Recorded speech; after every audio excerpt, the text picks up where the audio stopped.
Welcome to Free Agents, our Cypher system RPG set within the Beacon Space universe. While the faction turn deals with giant political organizations and factions, our game looks into the Penumbra, the parts of society where light and darkness meet, deep in the shadows and cracks. The place where clients with exacting needs can claim plausible deniability and get the things done that nobody else can.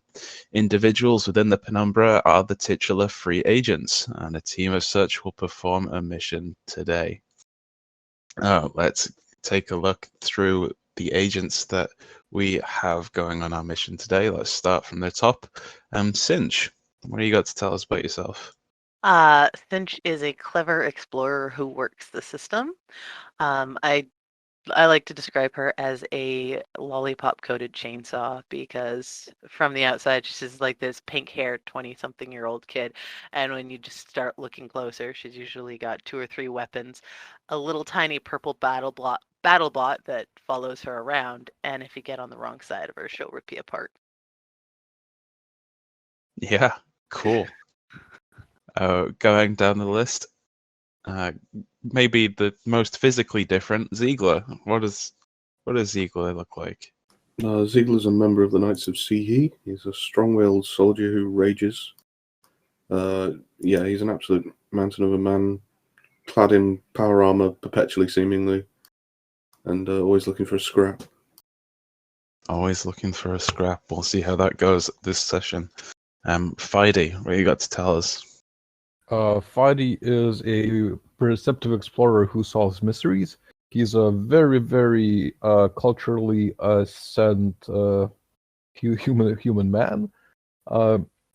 He's a former rapid assessment surveyor, and he's taken a lot of that same skill set into working for the Penumbra. He lugs around as much scanning equipment as is humanly possible, and then some just a little robot legs. He has vague ideas of personal boundaries and how human communication works, but he gives it a good go anyway. That sounds about right. It's very perceptive. And next up, we have Myrrh. What do you tell us about yourself? So Myrrh is a graceful warrior who explores dark places. She's always a little bit cash strapped, and is looking to make kind of the next buck, and is just a little bit money conscious. Not quite as destructive as Ziegler is. Not quite. And last but not least, the 5-foot tall, some would say nightmare, some would say wonder, Proxy. What do you got? So Proxy is an impulsive explorer who learns quickly. They're a former hunting drone made by the Agmala Syndicate. They're now part of a drone collective called Zenith. They kind of look like a robot dragonfly. And they're just not super good at society or polite anything or keeping their hands to themselves. So we've got quite a few members of the team. Yeah. Yeah. We don't have a face, do we? We have. This is a great group to have in this society. Well, I'm sure things will go swimmingly. I got definitely. Persuasion. Now, speaking of this assignment, you've all been contacted by Agent Handler Hermes, who has sent you the message. Hey there, agents. A little shindig is going down with Old Gal cruise ship Teleria, a charity ball honoring some dignitaries for some do-gooding or other. Anyway, me old knee-tingler is going something nuts. Only does that when a storm is in the air. Go enjoy the dinner as my guest. Hopefully it's nothing. And the reward is 4,000 howl for attending the ceremony and watching for anything funny. And everyone can gain an XP for going on this assignment. Yay! Yeah.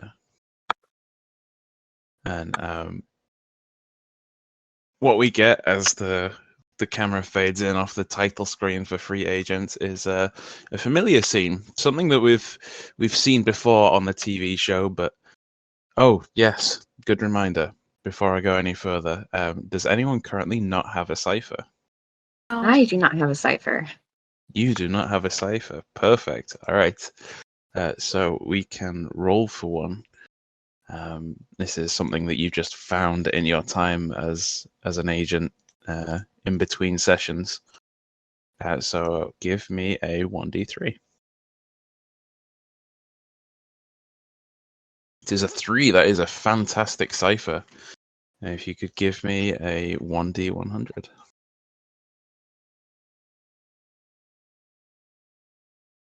That is a 51. If I find the list.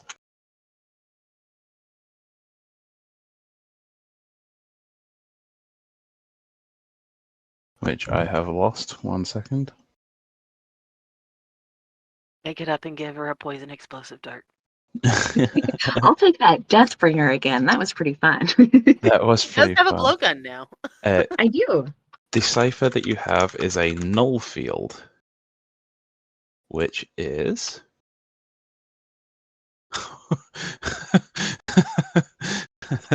okay. This is a 1d6 plus 3 level cipher. Good luck. The user and all creatures within immediate range gain plus 3 to armor, plus 5 if the cipher level is 8 or higher, against damage of a specified kind for 1 hour. Roll a d100 to determine the effect. And All of this. Wow. because it'd make it pretty crappy to use without knowing, give me another 1d100.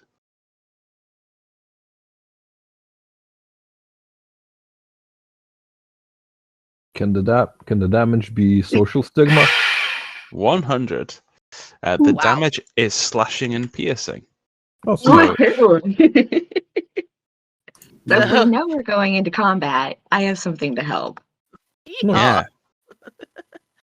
Oh, I forgot that. Didn't Fidey level Will up you- last game? Oh yeah, I did level up, and I also had a skill, an ability just lying around that I forgot. I took a bunch of abilities, and those abilities I translated into skills. Now I don't just flail around on the Heelys. I can actually run and bounce on them properly, and I'm a little better at speed defense. My turn for a cipher? Do you not have one? No, for the first time in a long time, I've actually used all my ciphers. All right. Yeah. Roll your d3. Oh yeah, backwards. Other way around. I'll get it eventually. A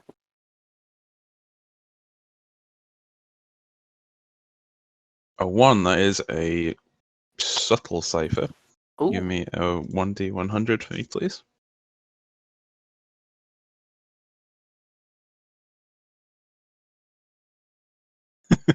Oh, I'm like, what? Seriously, stop. Bad. I'll get it eventually.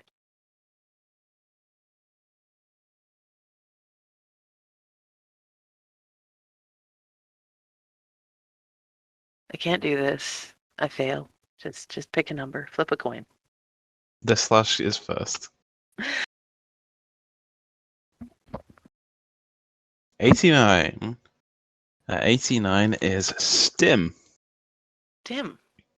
which is going to be annoying to search through to find. Stim. Huge. Stim, level 1d6, eases the user's next action taken by 3 steps. Oh. Yeah, this isn't a physical object that you have. It's a store of energy or some other twist of the environment. And yeah, when you use that cipher, your next action is eased by 3 steps. Nice. Yeah. That's which pretty it's, awesome for our current face to have. I did Yeah. Dim. Yeah, no kidding. Like all of a sudden that level 8 beastie doesn't seem so bad. Yeah. Ease an action by 3. Yep. Ease your next action by 3, cost an action to activate it. Cool. Very cool. And yeah, sorry for skipping over the ciphers. But as I was saying, as the camera comes in off the title screen, we see a familiar sight. We see the suite that was given to free agents previously on board the cruise ship Teleria. It's like a swanky Vegas or a high-star hotel suite. Each of the agents has their own room, and then there's a collective room, a living space in the middle. It's got all the amenities you could ever ask for. It's got food service on tap, an expensive bar right in the room, a very, very high-end hotel room, basically. And the agents have been given berth on it for free as part of their assignment to this mission. As they were last time, Hermes gave a mission to the cruise ship Teleria. So everybody gets a luxury lifestyle for free. Sweet. Ooh. Oh. Oh, I do like doing Yeah. Hermes missions. I really do, guys. However, Proxy, Oh. I am Oh, going to offer you a GM Okay. intervention that because you are some kind of mixer,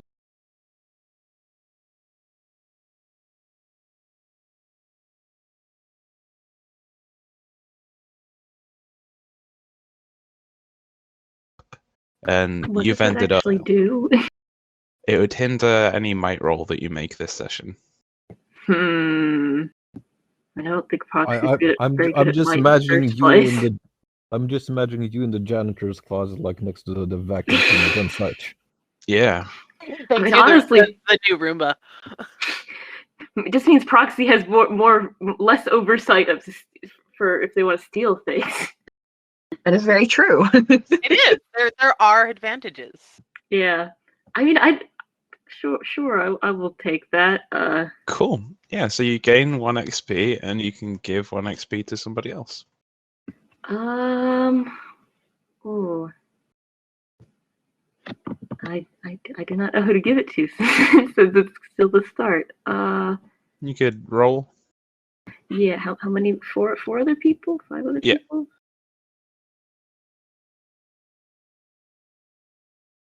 Which is just going by the Roll20 list. Who is Yilster?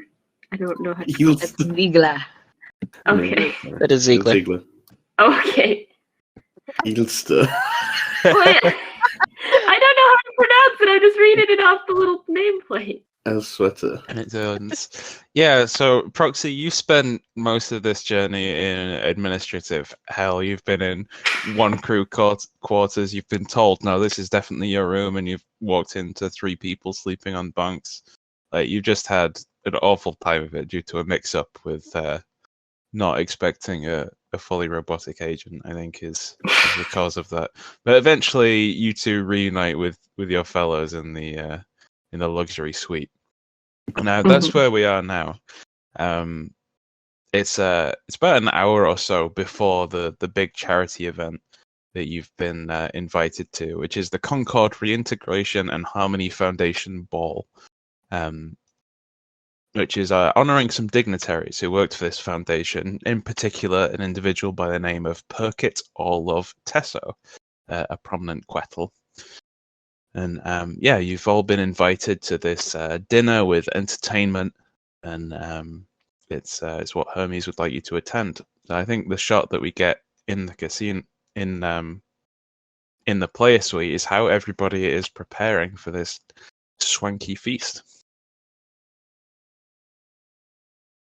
I think Myrrh has bought some new clothes for this. Like, she doesn't really want to, but this is obviously something that you don't go to in like power armor. She's not Ziegler.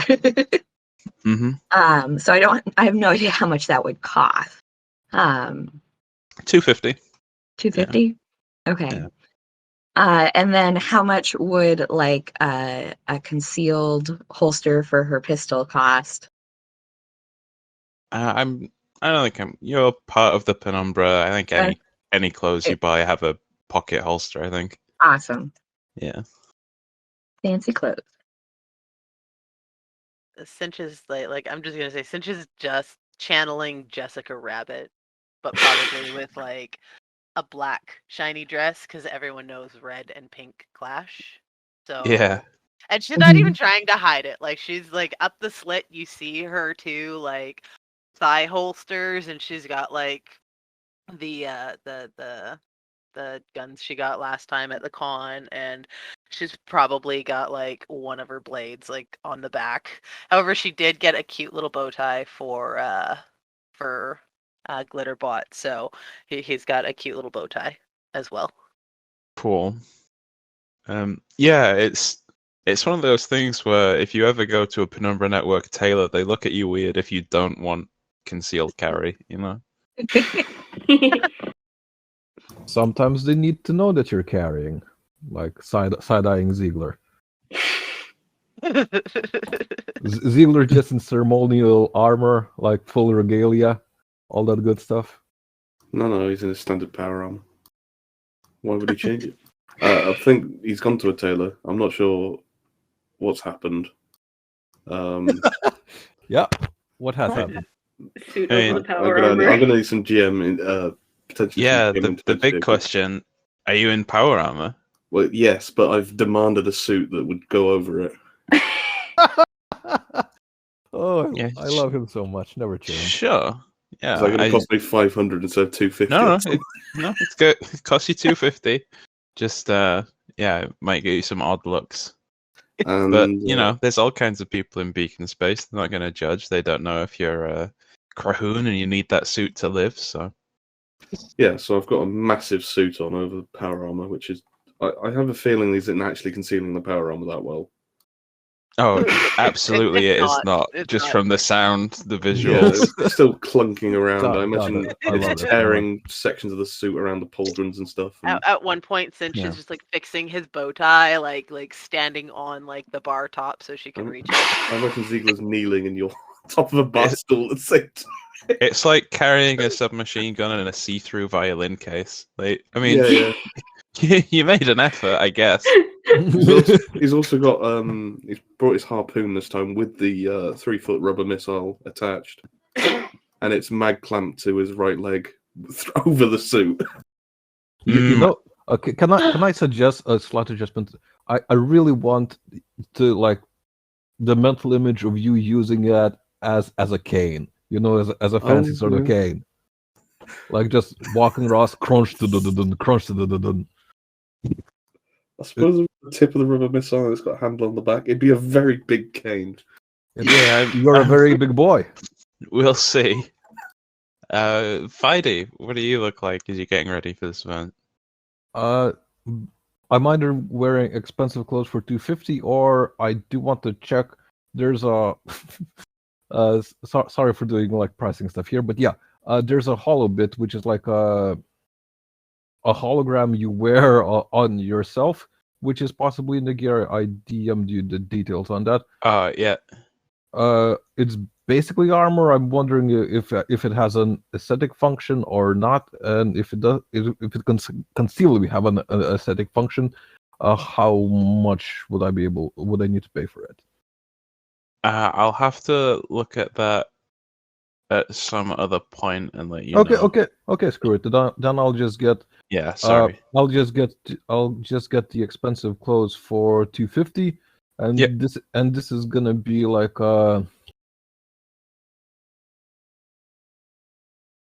pretty much an upscale gumshoe outfit. Like I am going to a murder party. Is I'm pretty sure. I am expecting there to be a murder, and I'm looking to be authoritative from the point where there's a murder. Okay. Yeah, so like fedora, duster, Yeah. shiny shoes, Yep. cigarette burns that are a fashion statement. They're already in the suit before you get it.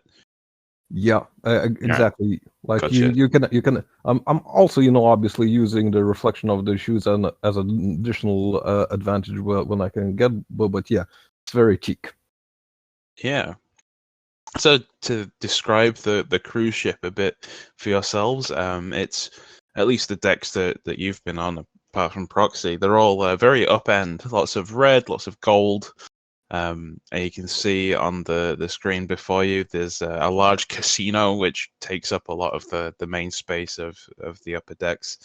And in the casino, in the center, there is a hole that looks down into a robo racing arena, which has cars zooming on it, available for betting and for playing if you're rich enough and happen to have your own robo racer.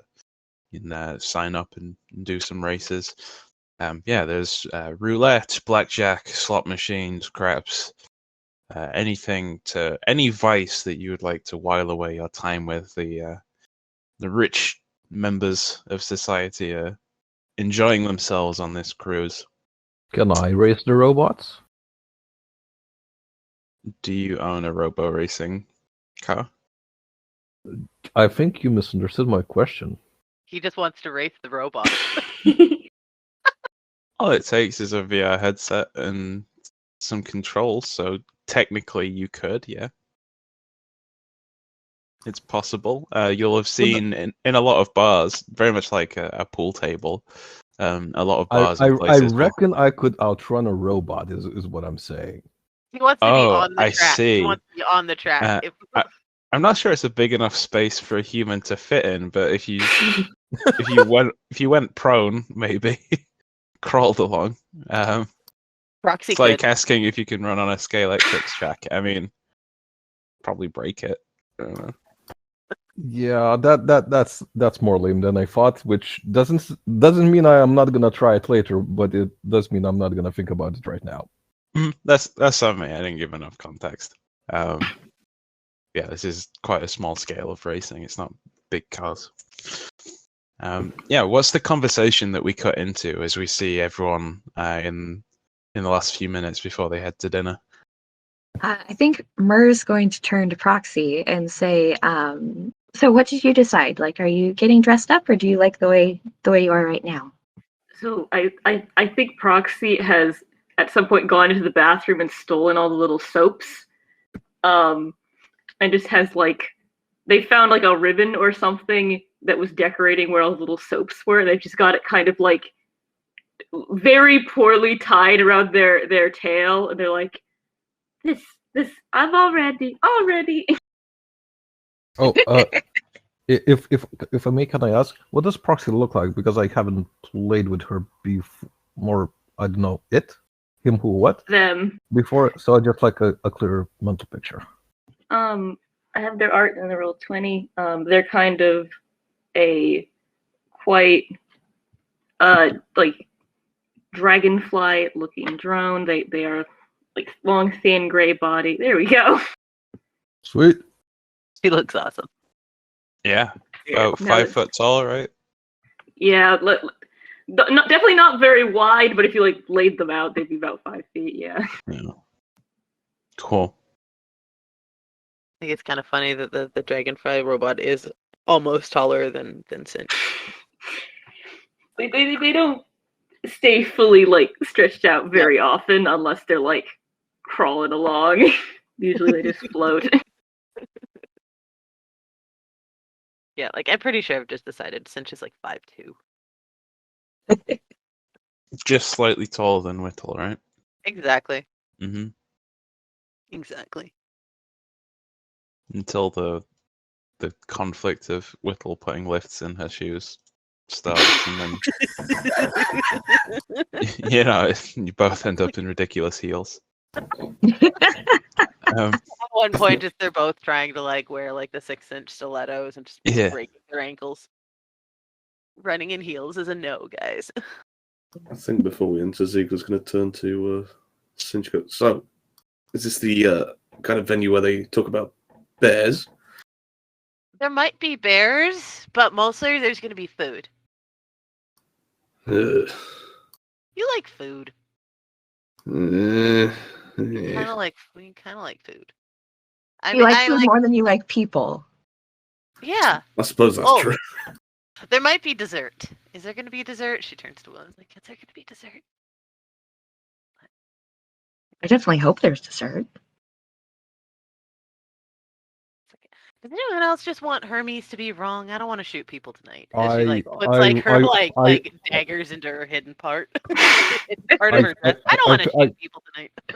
I think I kind of roll up with like the whole tray of desserts at this point and like just say, so there's gonna be a murder, right? I just skimmed skimmed our brief. Are we supposed to like stop it or look into it or what? Oh no, but you just became my best friend, and Cinch looks for whatever has chocolate and strawberries on this tray that Spidey brought in. Yeah, I'm a chocolate and mint guy myself more. Oh. Yeah, as you look out into the hallway behind, you see people in suits going down. Some people coming back up from the casino looking either jubilant or miserable. You see people in like traditional dress of different planets. You see someone in a 10-gallon hat. You see what looks to be traditional assembled Commonwealth fancy dress. You see suits and formal styles from all over Beacon Space. So people make their way down to the event. Are we up on a balcony at the moment? In the context of this map, you're up the stairs on like a crew deck. If you step out, like your level is all luxury suites, like the one that you're in. Okay, I think Zeke's going to do finger guns at people as they walk past. Yeah, most of them ignore you. The gentleman in the tent. I need to check. Did you install actual guns in your fingers yet or no? Not yet. Okay. Yeah, most of them ignore you, but the gentleman who walks past in the 10-gallon hat will give you like a wink and a click of his mouth and give you finger guns right back. He walks on with cowboy boots, spurs, chaps. I think as he clicks, the finger gun turns into a fist in like a threatening manner. Oh, Nothing. No, he likes you. Ziegler, you made a friend. And Cinch is like trying to like calm him down. The guy with like a face full of strawberries. The guy's gone past the doorway. Yeah. Should we head down? Before we head down, I think Ziegler needs to do a perception test. This is really important. Sorry. Okay. You're looking for Roombas? How did you know? Ziegler! Yeah, give me a perception test, just no difficulty. Yeah, there are definitely cleaning robots that have been in here, probably while you were asleep, probably like on top of you. We snuck in. I think Ziegler starts retching. He's not going to vomit or anything, but just the concept of that there's been this filth about. Yeah, you hear an ominous whirring in the walls everywhere you look. I think, yeah. No, you look at the carpet and there's the track marks, and there's definitely been at least a Roomba in here, if not more cleaning robots. I feel like the rest of the group's actually progressing, but Ziegler's just staring at wall, like shifting his gaze between walls, moving his head really quickly, that sort of thing. I mean, Litterbot just kind of like goes up to him and like clanks his armor and clicks at him. I think that calms him a bit, but he's still wary. it's good watching out for the dangerous cleaning robots. Maybe he'll notice something else as well. Speaking of looking out for things, you know that I'm doing that because I'm never not doing that. Mm-hmm. So I guess I'd be doing just like I have time for this stuff, right? We've been here a while. Sure. Yeah. So if possible, tell me. If not, I'd like to be scanning other people just to check if anyone has, carrying guns around or something. What scanning any possible like firing ports or where the presumed speaking place would be, which might be a lot too many to count. But if there's just a few, I'd like to know.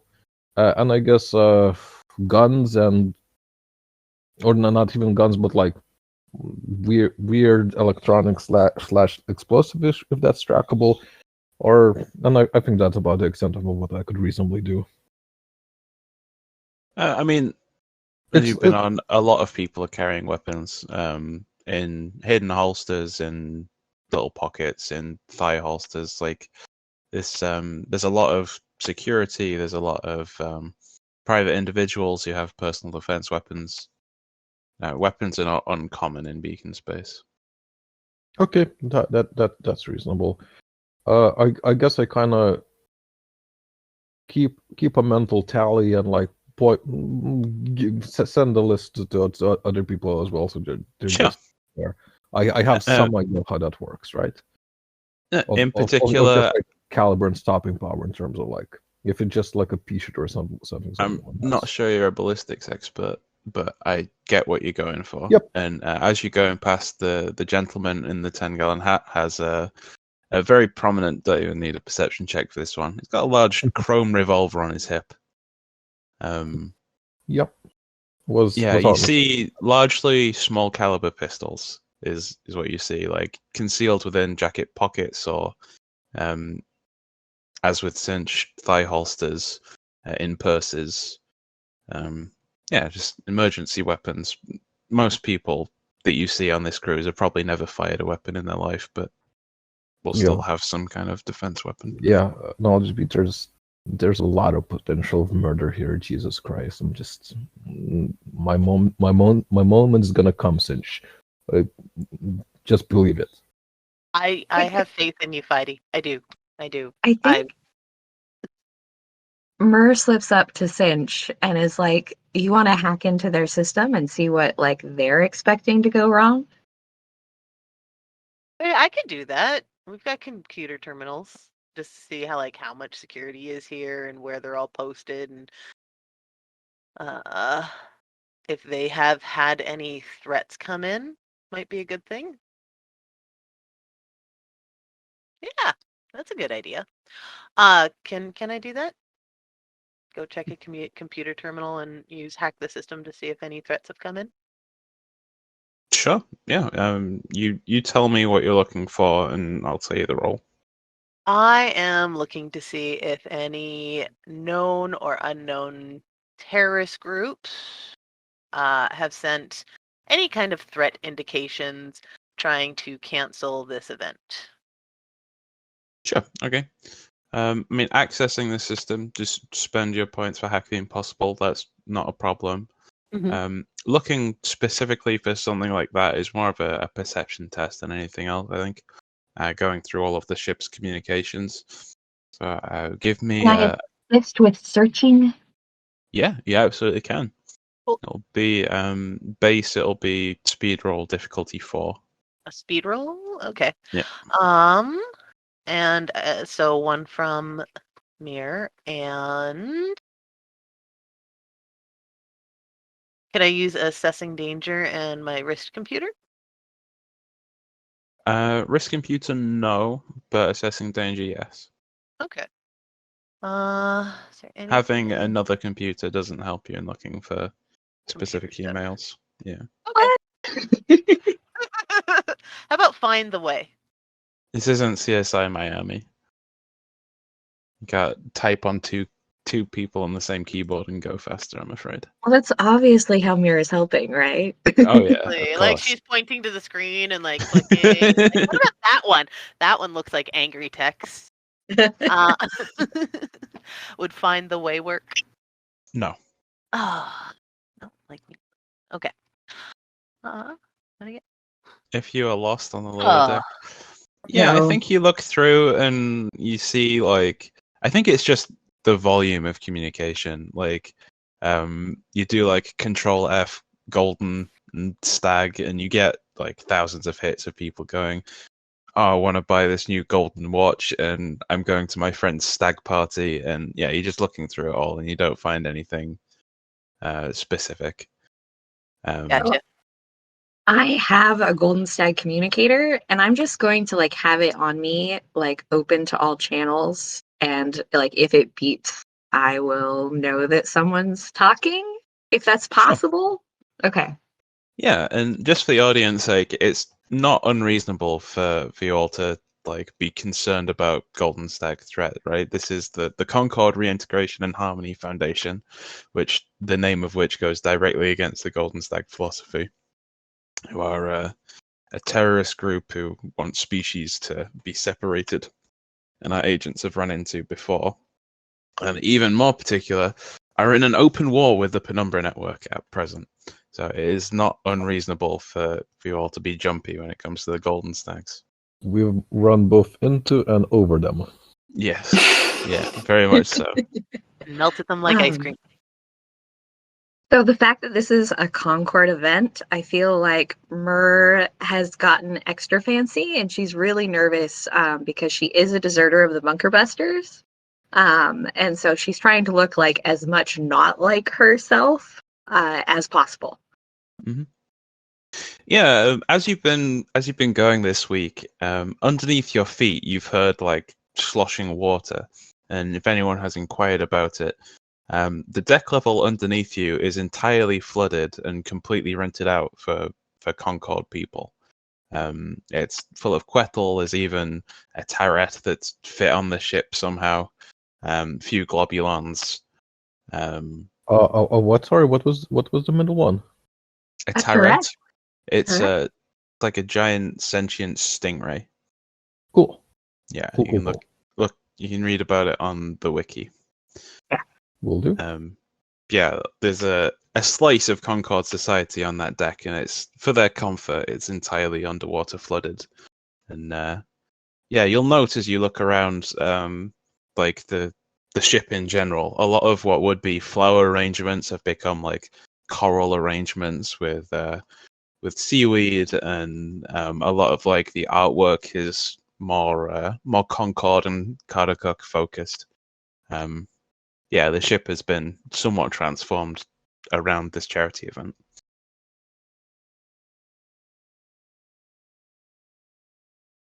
And what do we know about the main guy? Why is he so dignified a dignitary? I'm not sure you know yet, but you can certainly ask about it. That's gonna go great. Yeah, I'm And gonna. can we do like a gather information check? So Yeah, you Myrrh's definitely got can. listening and searching. So could I do like, yeah, some kind of check just to gather information on the event and who the bigwigs are? I'll Yeah. give an assist on that if possible. I think I'm keeping an ear out, but I'm just not great at parsing. Yeah, absolutely. Just give me some kind of speed roll, no difficulty, and I'll tell you whatever difficulty you pass, I will tell you that many things that you know.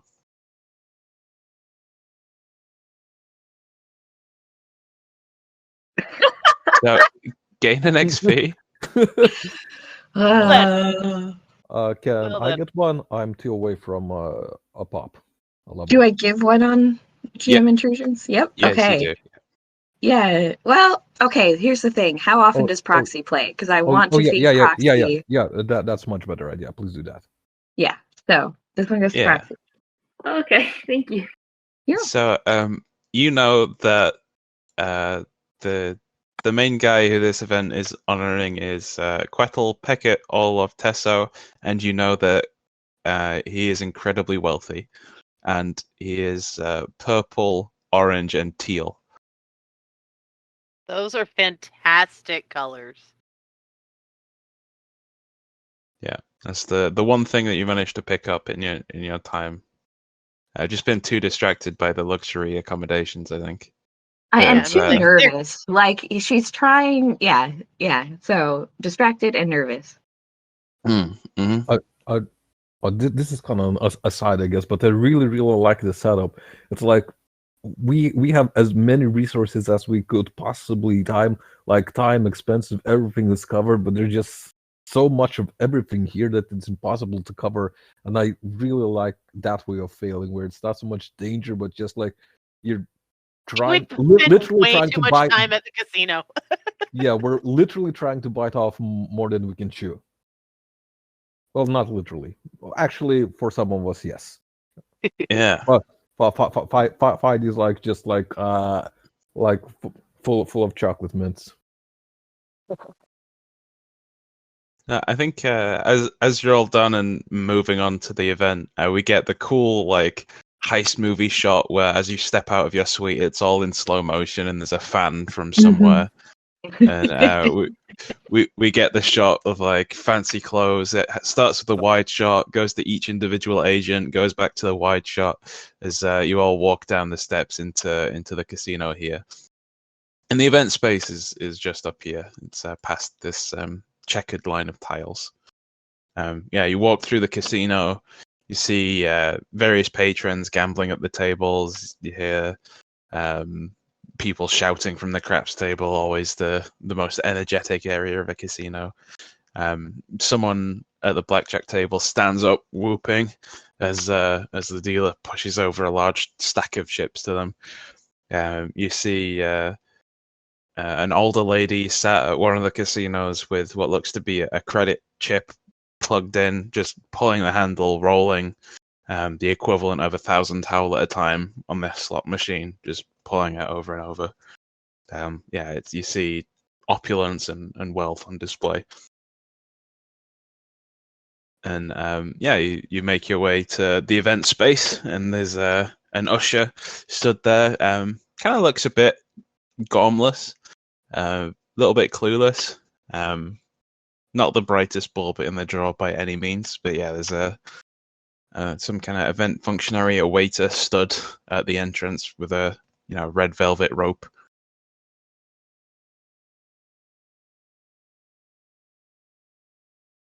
Yeah, I guess we approach. I feel like Cinch just likes the big dumb ones. She's probably gonna go get her flirt on. Good. Like, hey, handsome. Hey, you seem to have lost your gorm. Would you like some gorm? Good evening. For the event? Yep. Names, please.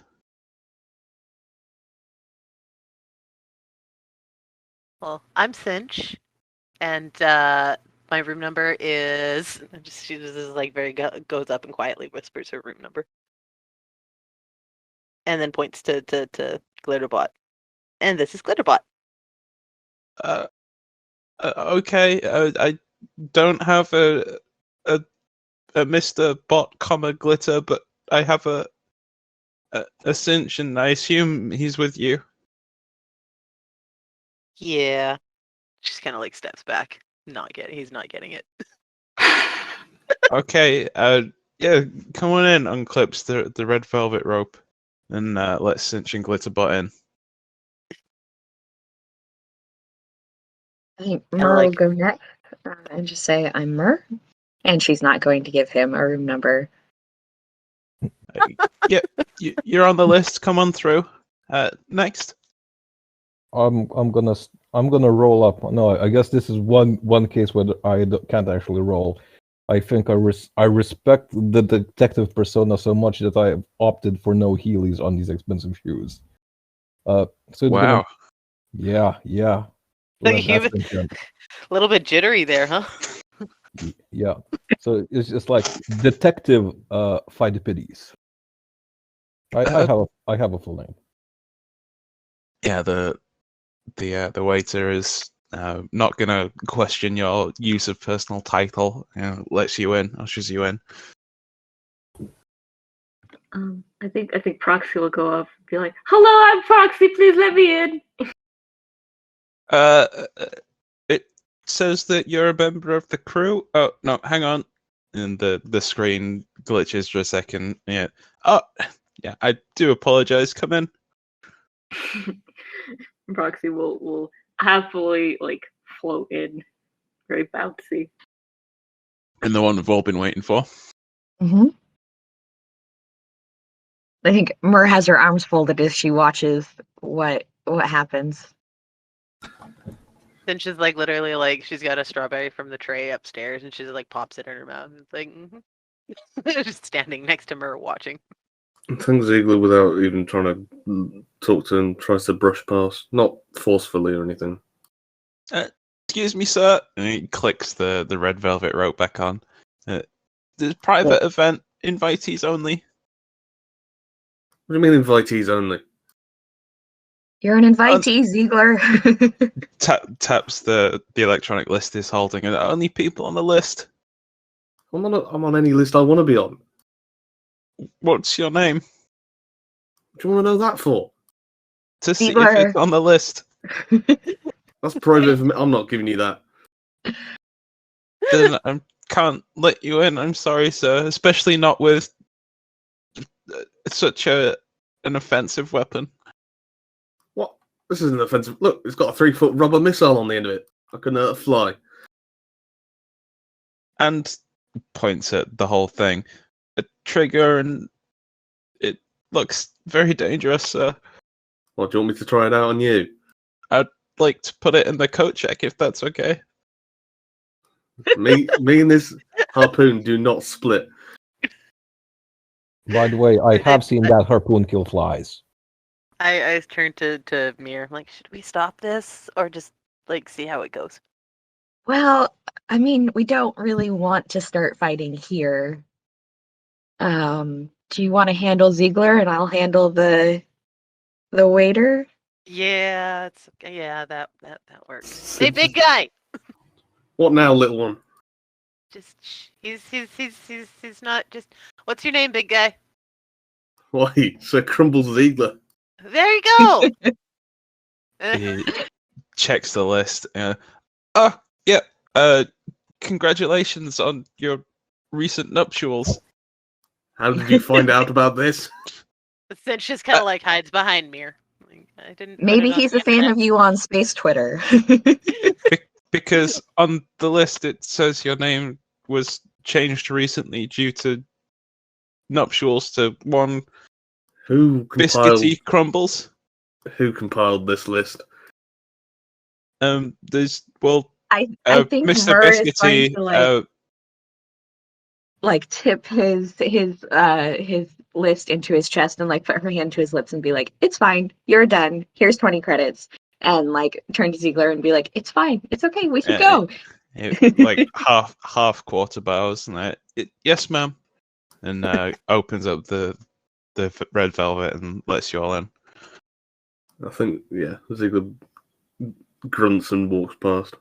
Yeah, you're all directed to a table, and we see the event space.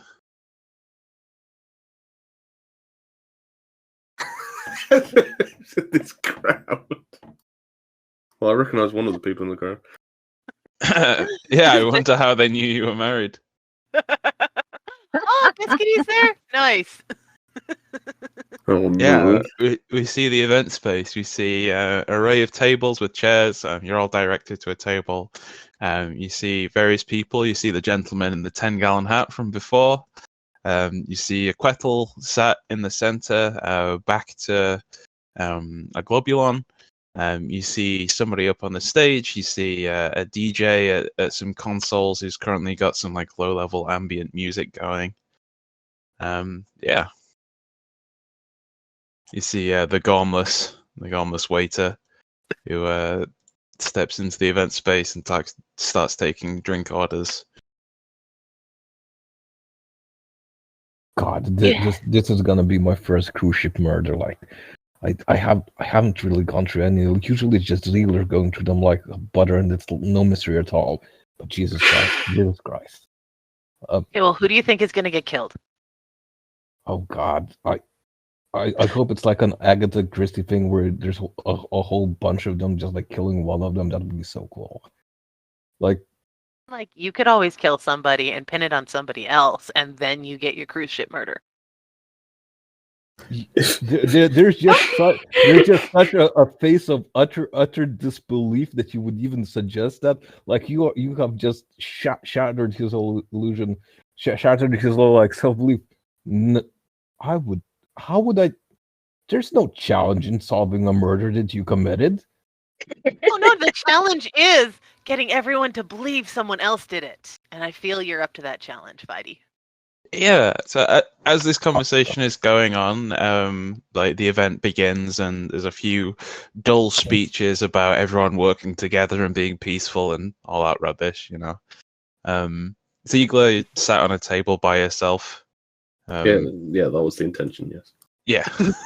Yeah, they make room for you. Everyone you see, could that be Biscuity? Hard to tell from where you sat, but kind of looks like Biscuity, but I think, Ziegler's not even looking at the event, he's just staring forwards, like, in this map, like, to the top left. Yeah. Staring Yeah. into So, space. just for context, of like what's beyond the map. Down here is back the way you came, back to the casino. Mhm. This way is just like walls and bathrooms. And up here is the DJ and presumably like a backstage area.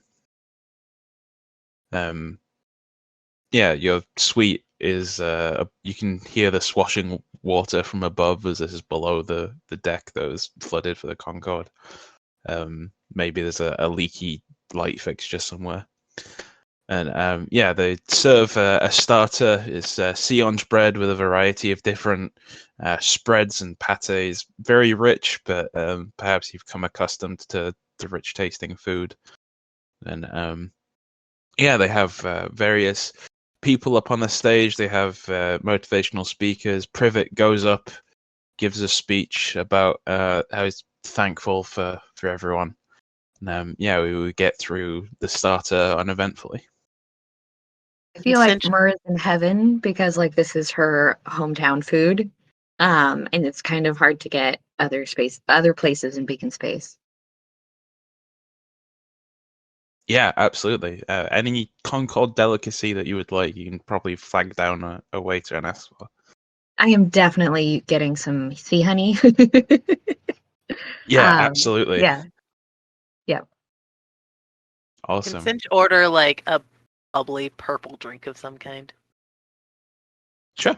Yeah, you can get the cocktail that is your regular at the Cactus Oasis Bar and Casino now. I forget what it is called.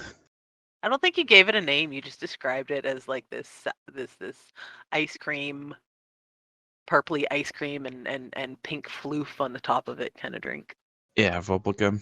Based on a drink I actually had that one. But, yeah, you see the waiter start to come in with the main course, which looks to be there's carnivore and vegetarian options. You can see the remnants of the starter still floating in the globulon, slowly dissolving. The woman that you've come to know as the event manager, dark-skinned, wearing a hood, goes up onto the stage and like taps the side of a crystal glass. I just like she says like, I'd just like to take a moment to thank everyone for attending. And then everything goes dark. There's Fidey, your sensor equipment. Like the lights switch off. I assume your first instinct is to look at your sensor equipment. Yep. It goes dark too. Anyone with electronic equipment fizzles and dies. Ooh. Oh, That's good. Proxy. Yeah. Yeah, Proxy Glitterbot. there's a flash of light from the center of the room, then a second flash of light with a loud bang. There's a metallic crashing sound. There's the sound of shattered glass. There's a loud feminine scream, and then more glass shattering sounds. And then the lights come back up. Fidey is standing up, looking so deeply happy, trying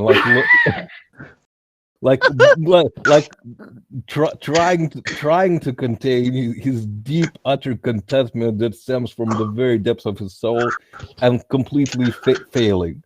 He's looking to the direction where all the noises are, and so on. Try to find the location of what's hopefully the murder. And this is when we get the episode's like title pop up in the bottom left. As happens, A Study in Gold. Yes, yes.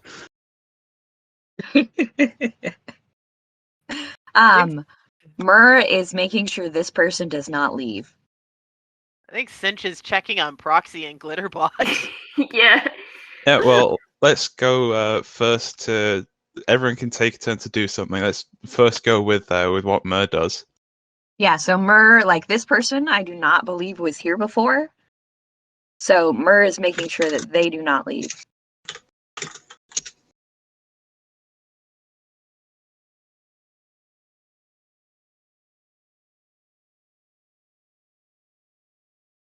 Yeah. They turn and speak to you. Okay. Do they say anything? Like, she is pretty, like, she will get physical with this if she needs to. I don't know, producer. Do they say anything?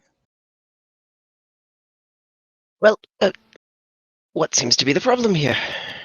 Well, the lights just turned off and there's crashes, and I'm assuming that someone has probably perished, and you're in the vicinity where you weren't before, so you were staying here.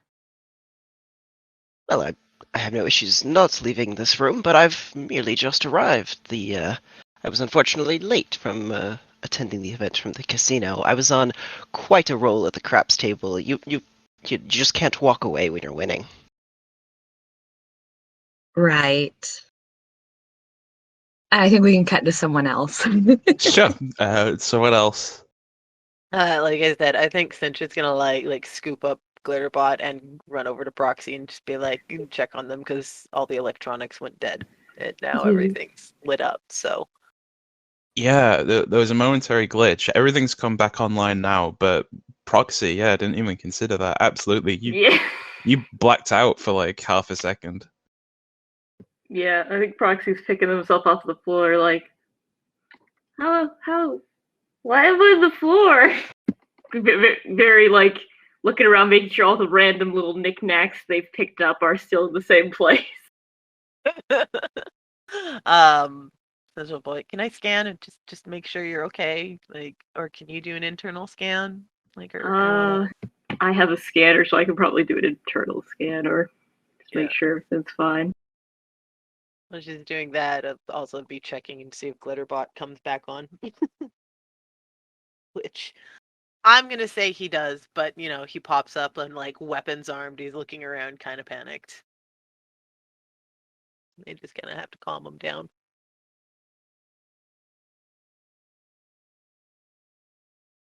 And yeah, that's sort of what I did. Yeah, cool. Yeah, Friday, you can go. Yeah, it's gonna take just a moment for him to snap out of his reverie, and he's gonna make it its way towards the body, and just as authoritatively as he can muster, which I don't know how well that would go, but like, ladies, gentlemen, please do not leave the room, and please do not approach or mess with the body. This is a crime scene, and I am investigating it. Yeah, make an intellect roll, no difficulty. Give me a sec. No difficulty, just because they're different level people in ear range. So, yeah, most of the people they don't immediately like subsume to your authority, but they're not gonna actively disregard it either. Everyone is just kind of in shock. Can you give me a speed check, difficulty 4? The first of many perception tests, I'm sure. Yeah. So is my sensor kit is back online, right? Yep, your sensor kit is back online. It's only down for maybe a second and a half. That's too long already since it missed a shot, but you know, I can't complain. Good for it to be back.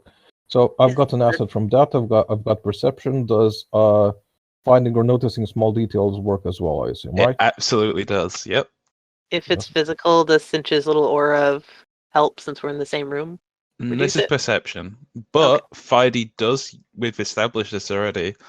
When Fidey does perception, Fidey does it with his whole body. So yes, absolutely. Yeah. It's just like yelling. It's like, Fidey, go look at that thing over there. Yeah. Okay. So this is just difficulty 0. Yeah. Cool. Roll to make sure you don't get 1. Yeah. Cool. You see the gentleman in the 10-gallon hat tucking away his revolver back into its holster, smoking, and there was definitely a gunshot from it. Yeah, you see Privet lying face down in a pool of their own blood. There's a shard of glass in between what presumably would be their shoulder blades.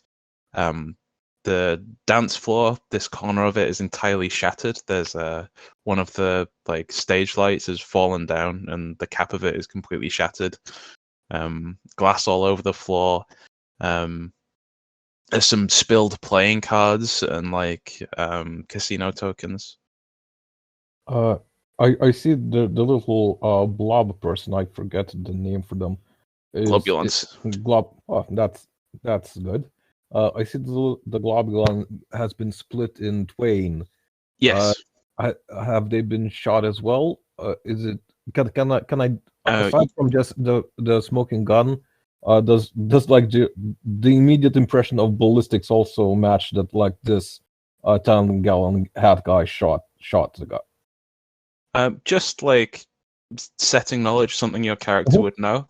Either this is an unfortunate globulon that has been split in half and probably dying, or it was a married globulon couple that has split from distress. I would care.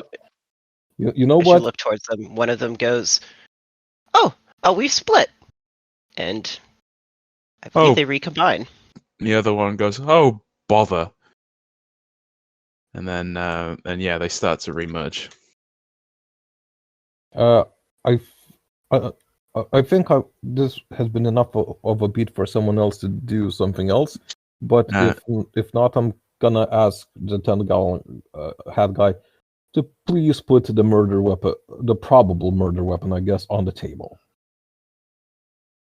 Yeah, thanks to your roll from before. Yeah, all right, and puts it on the table. Ziegler, you're the only one who hasn't gone yet. I think I bang the table and look over to the waiter. Where's my brown platter? The waiter stood here, comes over to you and goes, did you? It points over to like the dead body. Did you? Yeah, that's routine. Where's my brown platter? Can you make intellectual difficulty 3? And this is with your new skill, intimidation. I'll be right on that, sir. And the waiter goes to leave the room. I think Myrrh is stopping him. Yep, absolutely. Myrrh can And stop Myrrh him is as he like, goes. nope. And I think she might kind of raise her voice to Ziegler and be like, no one's leaving right now, Ziegler. You got to deal with the hors d'oeuvres. I'd better get a brown platter after this is finished. This waiter, whose worst fear in life is displeasing anybody, is torn between the wishes of 2 patrons and just looks completely crestfallen. I think Myrrh taps him on the shoulder and is like, if we get through this, I'll give you another 20 credits, but you just need to stay here right now. Yeah, absolutely. Flutter, you should be able to control the Glitterbot token now. I've changed it for you. Okay, there we go. Yeah. Perfect. Thank you.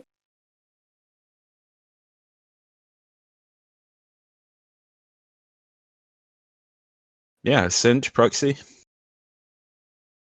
And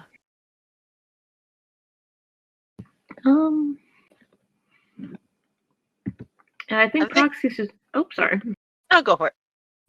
Yeah, I think Proxy's just kind of looking around over the kind of the corner where we are, just because I don't think Proxy's fully aware of what's going on yet.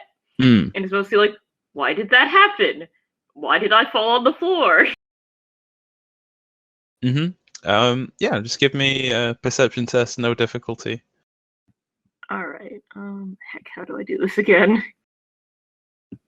So just click the speed stat and then just roll it with no difficulty. Yeah, cool. You look around, you see through the casino, there's like some kind of commotion. There's a couple of like security officers stood talking to each other at the entrance. The casino seems to be like the dealers have stopped the games and everyone looks kind of rocked. Yeah, your corner of the event, you don't see anybody entering or leaving. Yeah, your corner is pretty clear. Okay. Yeah, just start heading up towards where the people are gathering then. Oh, I think I noticed something, and if it's all right, I'd like to give her an instruction. Give Zenith an instruction. Hmm? And it's like the DJ is missing, and I'm gonna point like to the little booth who's there. Go hunt him down, please. Okay, I will start going up there then. I am jittering in place. This is so great. Mm-hmm. Yeah, Proxy, you can start making your way to the backstage area. Yep. Sure. If I heard that, Myrrh might say, "Hey Ziegler, sounds like someone ran. You want to go chase him down too?" Fine. You don't have to. I just figured moving would be better than sitting here and waiting for food. Well, I think Ziegler says fine begrudgingly, and then just sort of powers on his boots and so on to get ready to absolutely sprint down the corridor. Proxy, before we go back to see that, Proxy, as you go past this individual, you note that their front and like from their hands up to their elbows, they're covered in some kind of red liquid. Which the one I'm next to right now? Yeah, the horned individual. Huh. Oh, okay.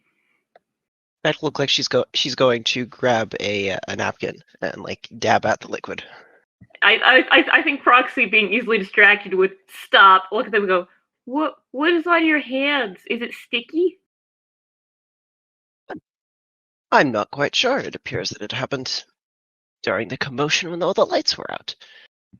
Well, maybe you should have someone check what it is. It could be bad stuff. Oh, dear me! Yes, that sounds like a great idea. Would you be able to do so? Maybe. DJ first, Zenith.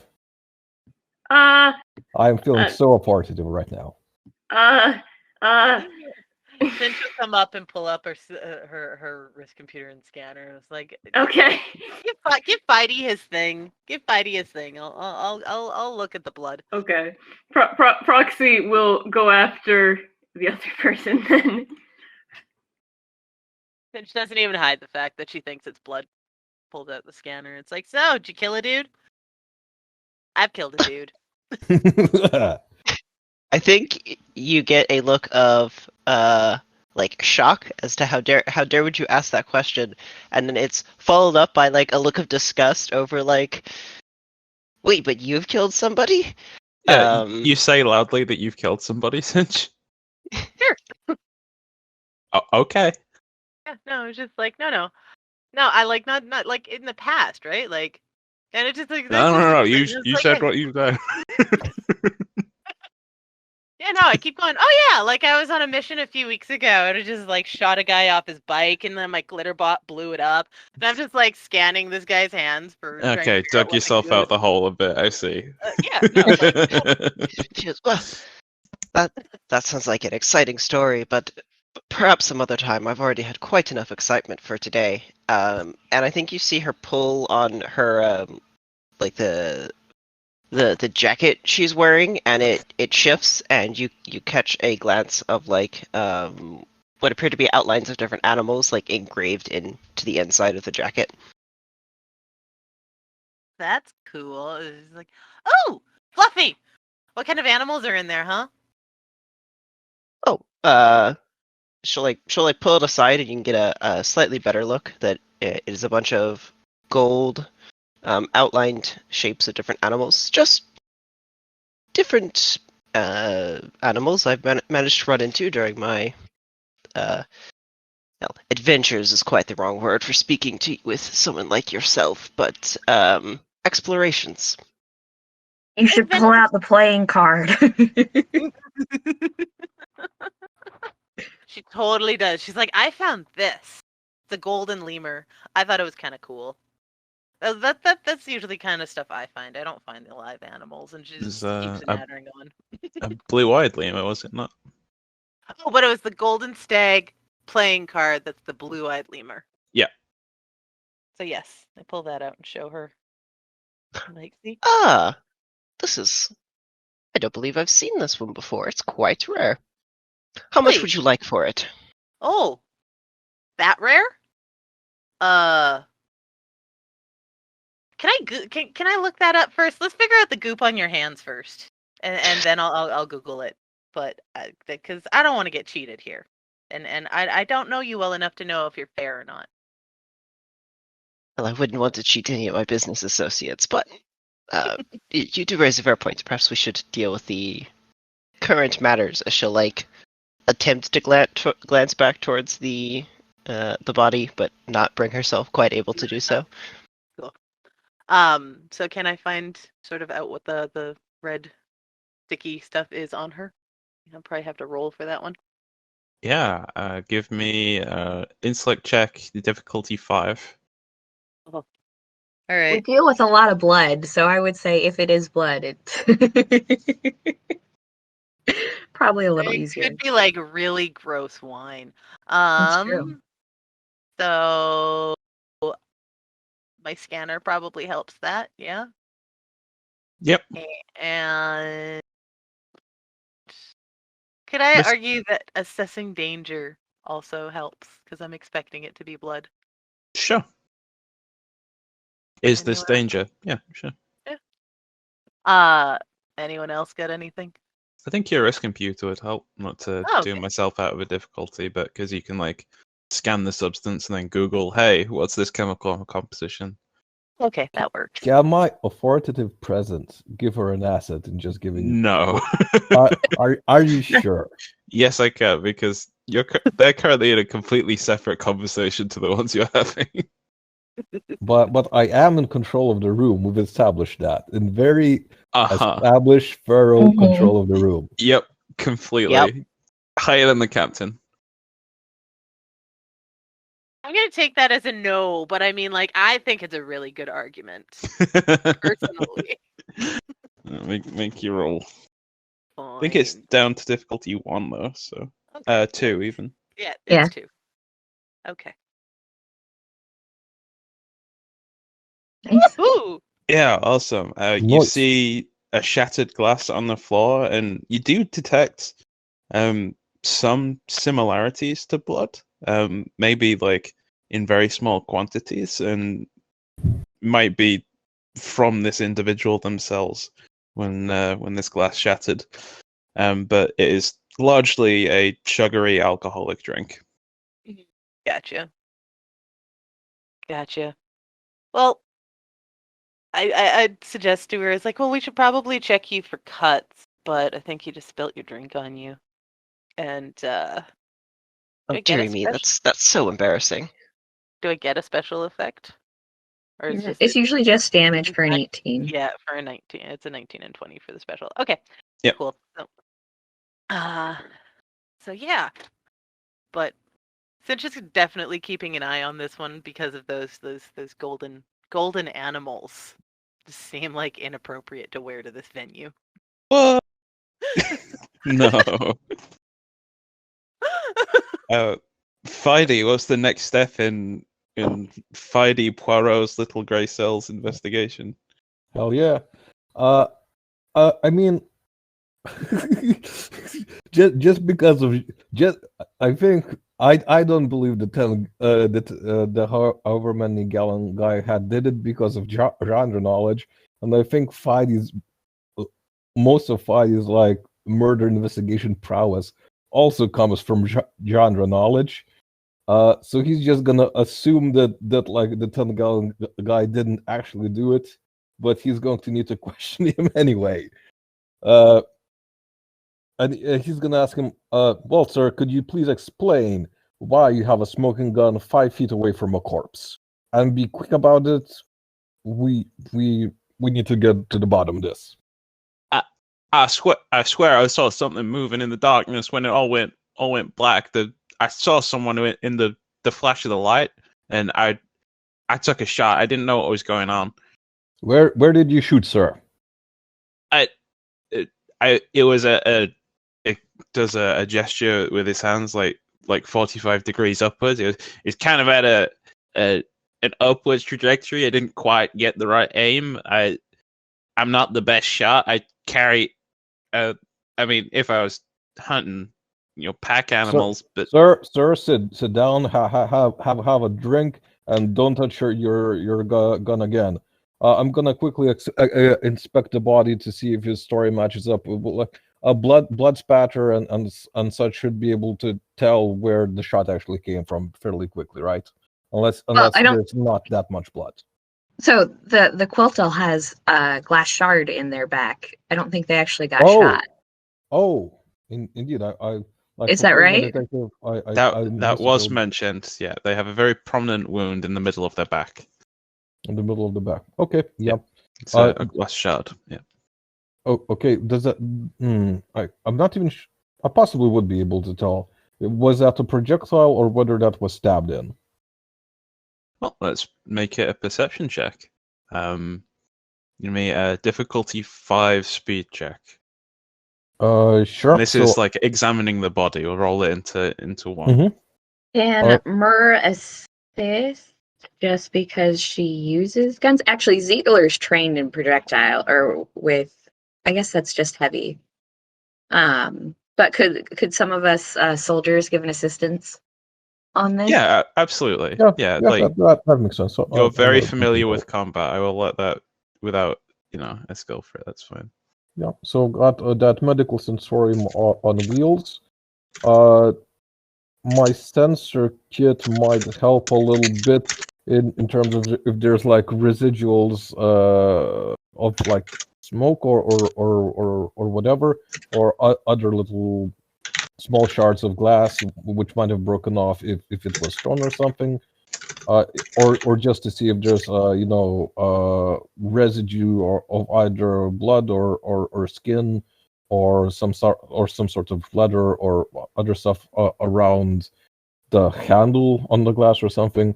So survey equipment and medical sensorium for the equipment stuff. Yeah, absolutely. I think this is going to take you a little bit of time, I think, to use all the equipment. Reasonable. Yep. Then perception and identifying objects or calling to mind small details. So just make sure at most it's 2 from skills and 2 from equipment.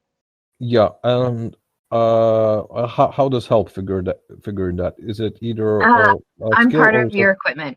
Yeah, so help counts as an equipment. Okay, so it might I might actually forego using the survey equipment for that and just rely the medical. Yeah, on the medical stuff and on the soldiers' expertise. So it's just going to be difficulty 1, and I'm going to put in 1 effort into it. Cool. Sweet. Yeah, awesome. So from the medical sensorium, you get that the likely cause of death is blood loss, and the body has been deceased about 10 minutes.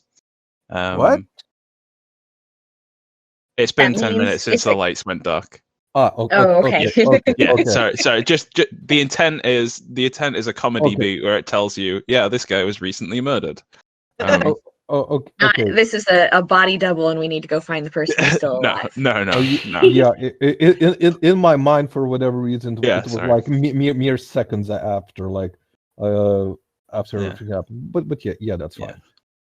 As you're doing this, like as you're taking the time to get down and do this check, you note the light housing that's crashed down. In your head, like we get the Sherlock or Batman detective mode style, like you look at all the pieces on the ground, put them together, and you can see the shape of the bit that's in this person's back missing from the housing of the light fixture. Thank you so much for that. Yeah, and you also spot a playing card on the ground that looks different to the others. It doesn't have like a standard suit of color on it, and I assume you pick it up. I'm gonna dramatically flip it over while it's still on the ground. Like a pen or whatever. You're not contaminating it, right?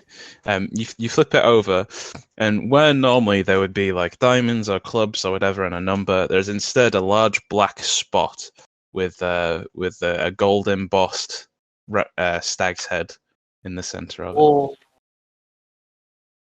it. Ladies and gentlemen, this was a political killing. No one. I assume no one's surprised by that, but still, That's good deduction.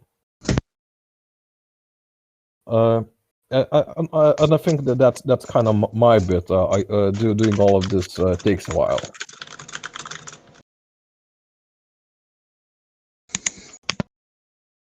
Well, that's you see an individual who's been sort of in the background up until now, as Spidey sort of makes that deduction. As I believe it's this individual on the map, even though the wonderful GM didn't give me a mapping of pictures to the notes that I have for the characters I'm voicing. Who speaks up and goes, "Well, ladies and gentlemen, no need to be alarmed. I have notified the bridge of the progress that's been made in our investigation so far, and the authorities have been alerted. It'll only be a matter of hours before representatives of several of the major factions in the area have arrived, and they'll be taking over this investigation.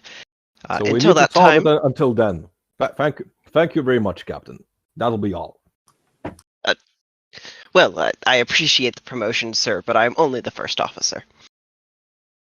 Why would you- Might be more murder still that we don't know, but yes, first officer. Thank you very much for that. You may sit down now. He continues to stand in God defiance of your request. Can I roll intimidation? I suppose you can.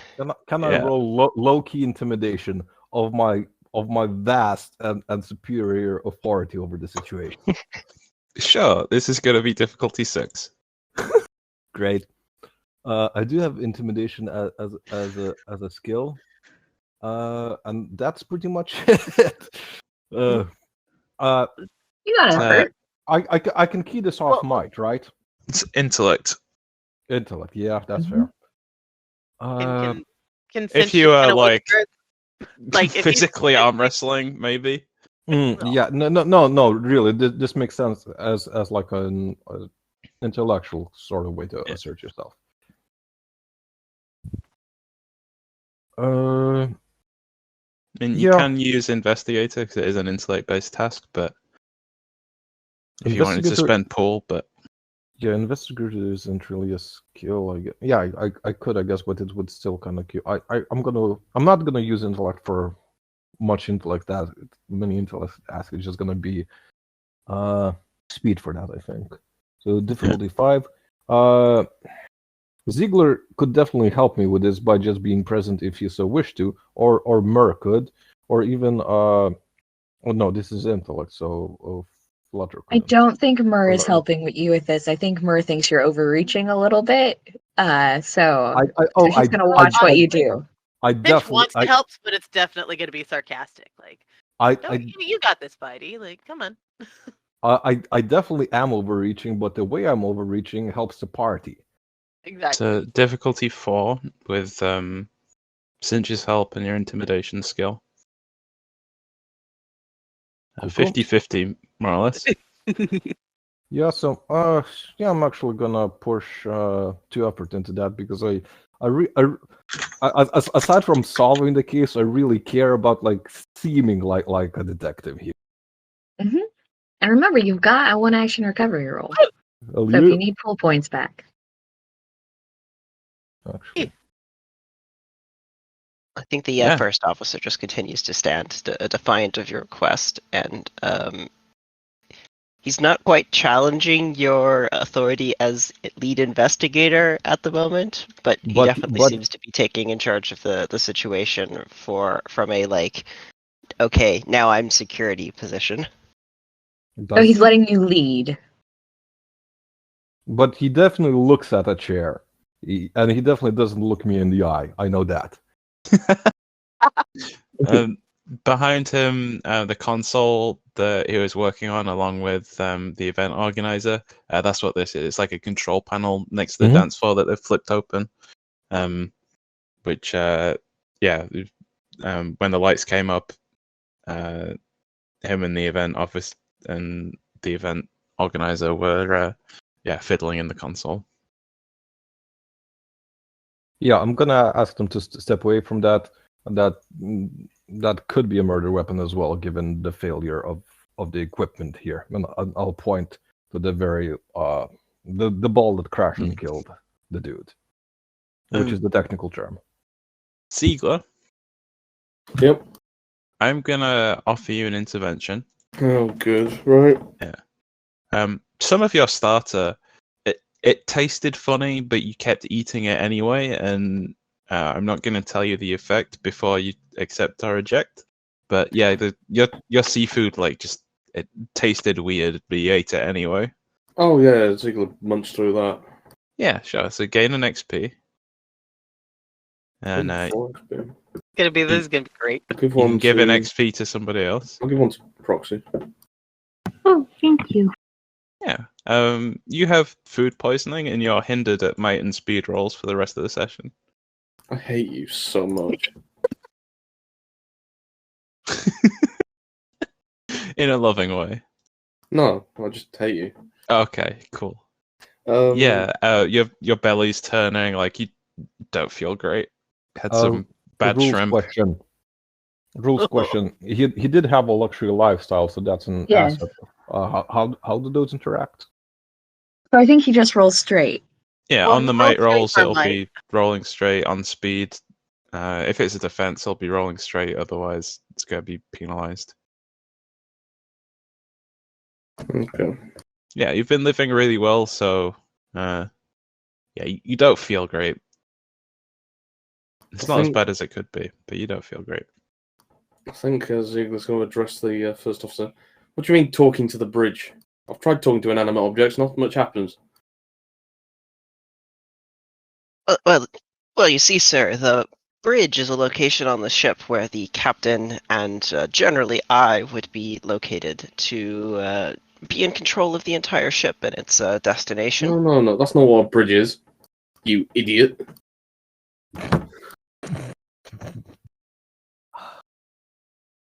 I think the first officer just like grabs his hat and like shakes his head and like sighs. Yeah, back to as you were. I bet sitting down looks like a much better idea. Mo, what are you up to? I guess if it's been 10 minutes, Myrrh's kind of worried that we're not gonna find the DJ. Yeah, what's Cena been up to? Proxy's just been Ziegler was flying. just- Proxy rather. Yeah, Proxy, you fly backstage, and this can have been happening like simultaneously with all that conversation. Yeah, you find huddled like just behind the door of the backstage area. You see a crouched figure. They're wearing like what to us today would be a lot of cool like gamer gear. It's all RGB. They've got like big thick headphones on.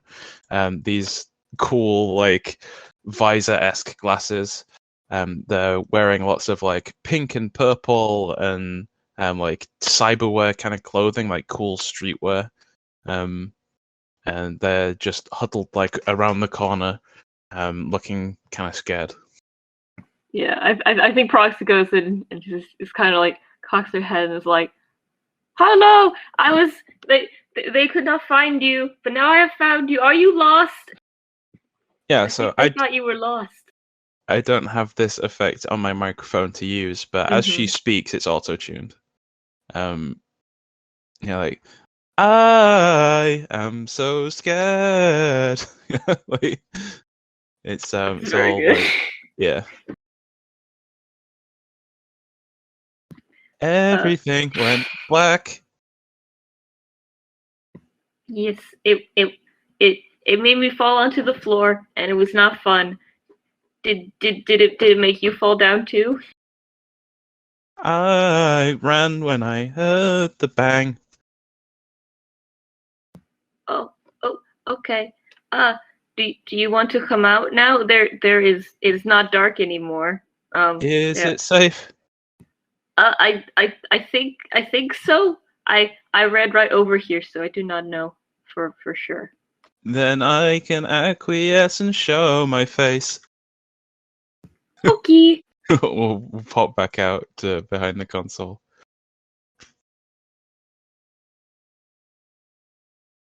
Yeah, you note across her back in like inlaid LEDs or whatever, like inset lights, you see pretty sparkles, which is spelt pretty sparks, which is spelt like this across the back of her jacket. I think Proxy is just fascinated by how sparkly they are. Yeah, pretty sparks. Yep. Yeah. Everyone else, you see Proxy emerge back with the DJ, who looks kind of shaken and disheveled. I think Cinch is just going to play the smartass card for a minute and turn to her little horned friend and be like, not a good time to be into golden animals right now, is it? I don't know what you're talking about. I've been interested in them for the past several decades. They've, in fact, helped me invest in large swaths of land on many planets from the Asta system. Different characters. Different character? Yeah, different character. Oh, yep, I read the wrong line. Yep. This person has not invested in the Asta system. Just to Rewind. be clear. Yeah. Yes. Well, One has. We'll ignore what I just said. I was on the wrong line on my cheat sheet. So instead, this individual will look and go, well, I mean, if you say so, I've been hearing quite a rise about the news about some golden... I don't even know. I don't pay quite a lot of attention to it. Those anchors are boring, if you ask me. But It's just like, yeah, that Cal guy is the worst. I don't quite enjoy listening to Xavier's myself. But regardless, if you say so, I haven't heard much about it. But they brought me much luck in my my life so far. You want to do an insight roll? See if she's telling the truth. Oh, me? Yeah, Or I mean, you? you're talking Oh, to okay. her. I did not know an insight roll was something. Yeah. Yeah, that's like, yeah. Okay. You know, when you try to lie to someone, they're making an insight roll. That's to try and determine if you're lying or not. Okay. Yeah, it's So like having usually I'm insight. usually Yeah. I'm Yeah, the usually one you're the one lying. usually I'm the one Yeah. lying. So I'm like, okay. Can I? It's like can a perception test, but for someone's words. That Mhm. works. Okay, I'll try that. I'm guessing that's intellect. Intellect, yep. It'll be difficulty 4. Since Cinch is so good at lying, can we and she can see through them? Can we use lies and trickery Mm, and mental defense? Mental defense, like Oh, mental specific. defense. Yeah. mental defense is if you're making an intellect defense roll, which I don't think you are. I think I'd give you assessing the situation over lies and trickery. Okay. I will take assessing the situation. It makes sense that being a good liar helps you look for lies, I guess. So you can take that as well. I'll give you 2 from skills there. Thank you. Yeah. And a fail. Guys, Cinch is not going to be that helpful on this mission. Well, we're gonna need computer logs pretty soon. I think from where Myrrh's standing, she can see Biscuity. And so I think she's going to be like, Biscuity, what are you doing here? Yeah, okay. Hang on, sorry. I'm just gonna do something real quick. Yeah. What I'm gonna do is I am gonna post a shared Google Doc for you all. So you can write down notes about information and people. You don't have to use this if you don't want to. Just if Fidey wants to, like, write down things he discovers for the investigation, etc. Yeah, I kind of want to just try to remember things and then go off my whim, and I assume that it's all correct. Sure. But well, that is there for anyone that would like to use it. yeah,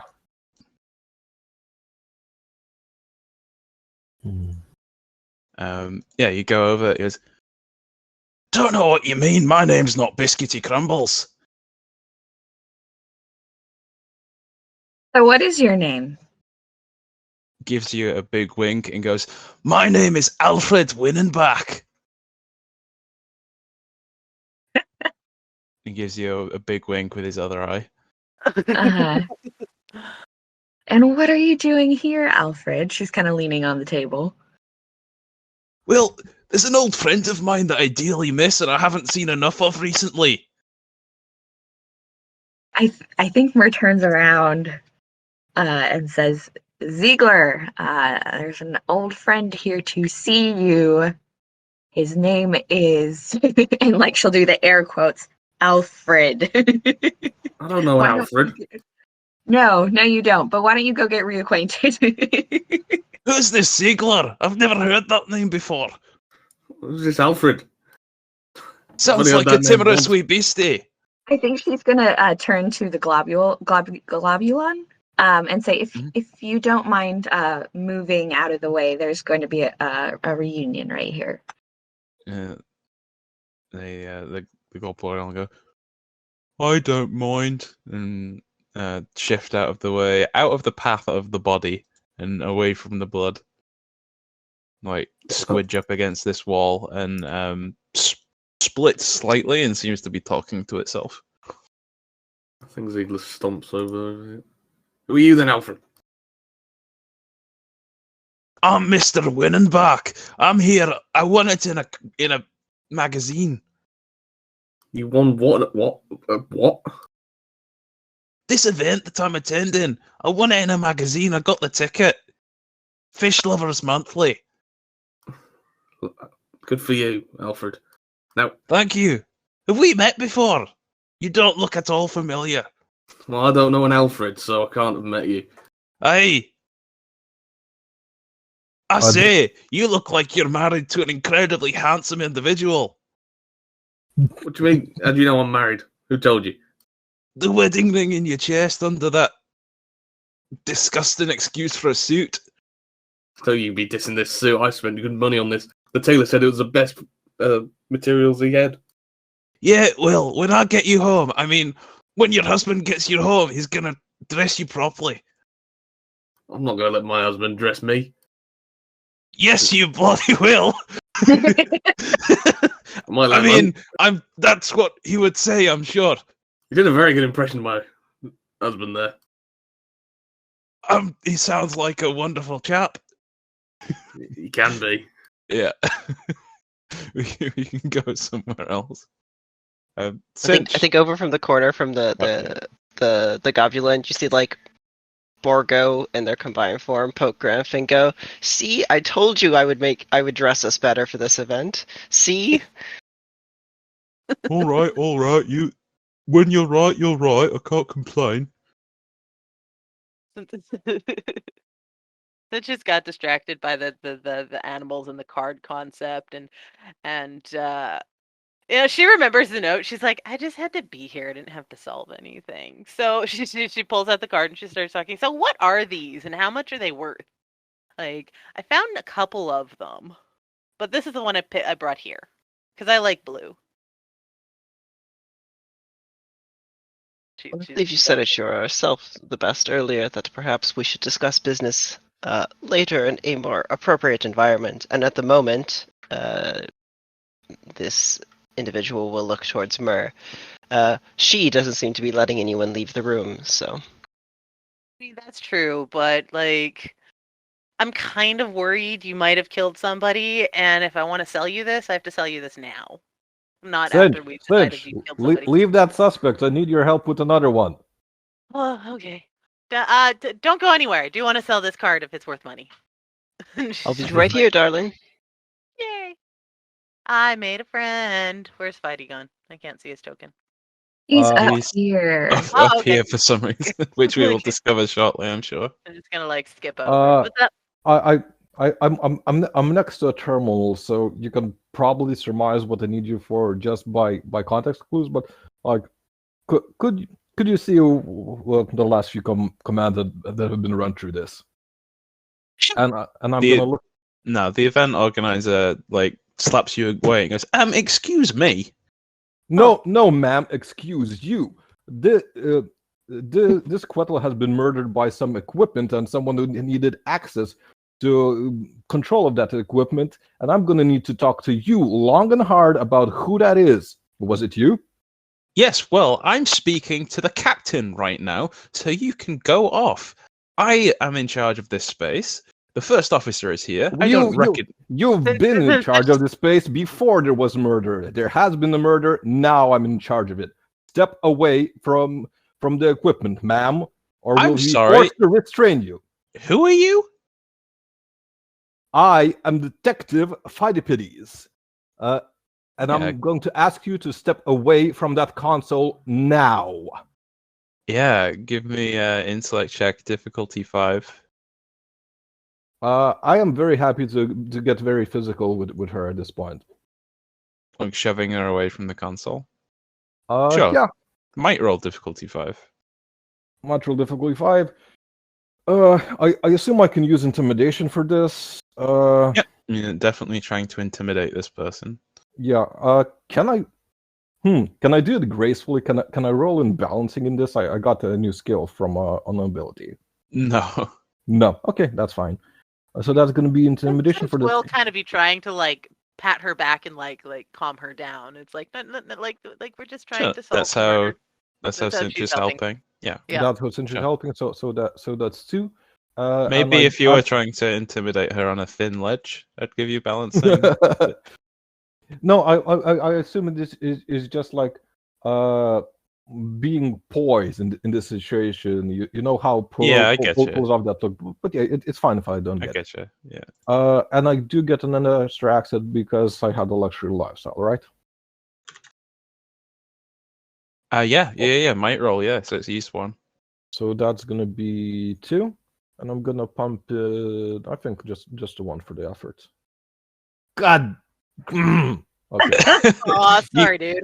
If you really want to re-roll it, you could spend an XP instead of gaining 1. I want XP, and I'm okay with failures. It's just sometimes sure. I'm glad with failure. Just I would have enjoyed the success even more. Yeah. So gain an XP. You can give an XP to somebody. Oh, that's gonna be our favorite little robot, which is Proxy. Oh, thank you.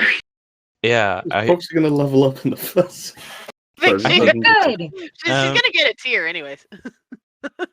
Yeah, the result of this is actually you do succeed in getting to the console, but this individual is going to be now entirely uncooperative with you for the remainder of the session. You specifically. That's very reasonable. Right. Fidey and Cinch, with the shoving her around, you've completely she didn't want anything to do with you. Just trying to comfort her and calm her down. I feel like it's you know what? I like the horn girl anyways. Can you do that? And this is in character. Can you do that with one hand and use your other to look at what she's been doing? No, I can totally. Use hack the system and probably let's see. So can I use hack the system and take a look at all the last commands that went into this console and glean any information out of it? Yeah, spend your points for using that ability. Cool. And is it a roll of any kind or? Nope, no roll. Just spend your points for that ability, and you can get the bit of information that you need in this case.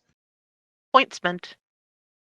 As you were saying, it was you as you scroll back through the log. Initially, it was trying to reboot the systems in this room, and then it was communication with the bridge, and you see a series of messages that includes Aguamal, Concord, and some other faction. I forget. I need to check the map. Yeah. Authorities from 3 factions will be arriving soon. We'll hand over the investigation to them in a few hours. Get ETA on their arrival as soon as possible. Follow standard procedures, etc., etc. It's just informing the captain and then getting messages back. And there's Okay. nothing like deleted commands or anything like that. Cinch would be able to pick that sort of stuff, right? Yeah, if there was anything like that to discover, I'd make a roll for it. Yeah. Okay. Doesn't seem to be any deleted commands. Doesn't seem to be drop murder light anywhere in the command list. No. Okay. Can proxy hover? Yes. Would I'm gonna proxy. Could you take a look at how that ball got dropped at its attachment point? I want to know how exactly that happened. Sure. I'll go over there and see what I can see. Yeah, float up to the ceiling. Yeah.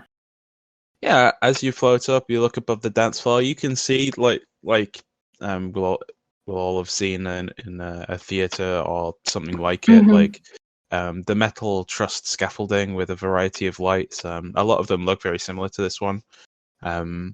You see, if you're looking in the ceiling, why don't you give me a roll at this point? Speed Okay. check, difficulty 4.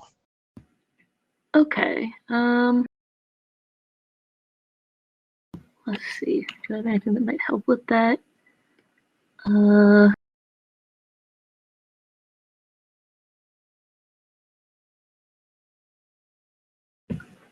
Can Cinch be looking up there too and pointing up stuff and saying assessing the situation would help her? Oh, I think you're working in the console. I don't think you can help currently.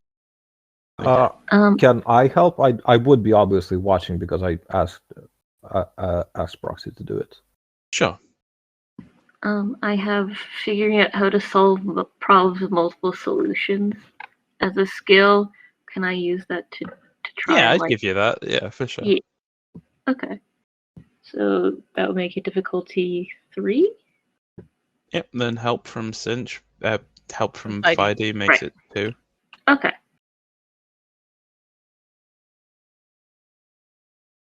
Yeah. So you see, on the roof by the metal scaffolding is some scorch marks, and you see a little further along, you see a hole, and water is dripping out of it. Is it like a lot of water? Like how big is this hole? It's like a couple centimeters across. Okay. Maybe an inch, and there's Okay. there's a leaky tap. There's water dripping through it. Natural causes. God damn it. You can see scorch marks on the roof around like where the light was. Can't be natural causes. We got a card. Wait. Scorch And marks there's scorch as in yeah. So there has been a tool applied there, right? Yeah, sounds like a cutting torch of some kind. It wasn't natural wear and tear. Just gonna double check, I guess. So is the hole in a slightly different place from the scorch marks? It is, yeah. Okay. Yeah. So the scorch marks are around here, and the hole is somewhere over here. Okay. And the scorch marks are from this side, right? They weren't from this floor above. Yeah, it's like on the ceiling. There is a pattern of like black ash marks. Okay, so whoever did the murder is likely not anyone from this room, unless they're very good at jumping. The little hole is probably from the gun. Maybe. Proxy, can you give me an intellect check, difficulty 3? Sure. I don't know what kind of thing this is, so I don't know if anything would help with it. It is anything relating to combat would probably help in this case. Any like combat knowledge. She is like a combat drone, isn't she? Or is she like a searching drone? Yeah, but you are a human, and that doesn't make you a doctor.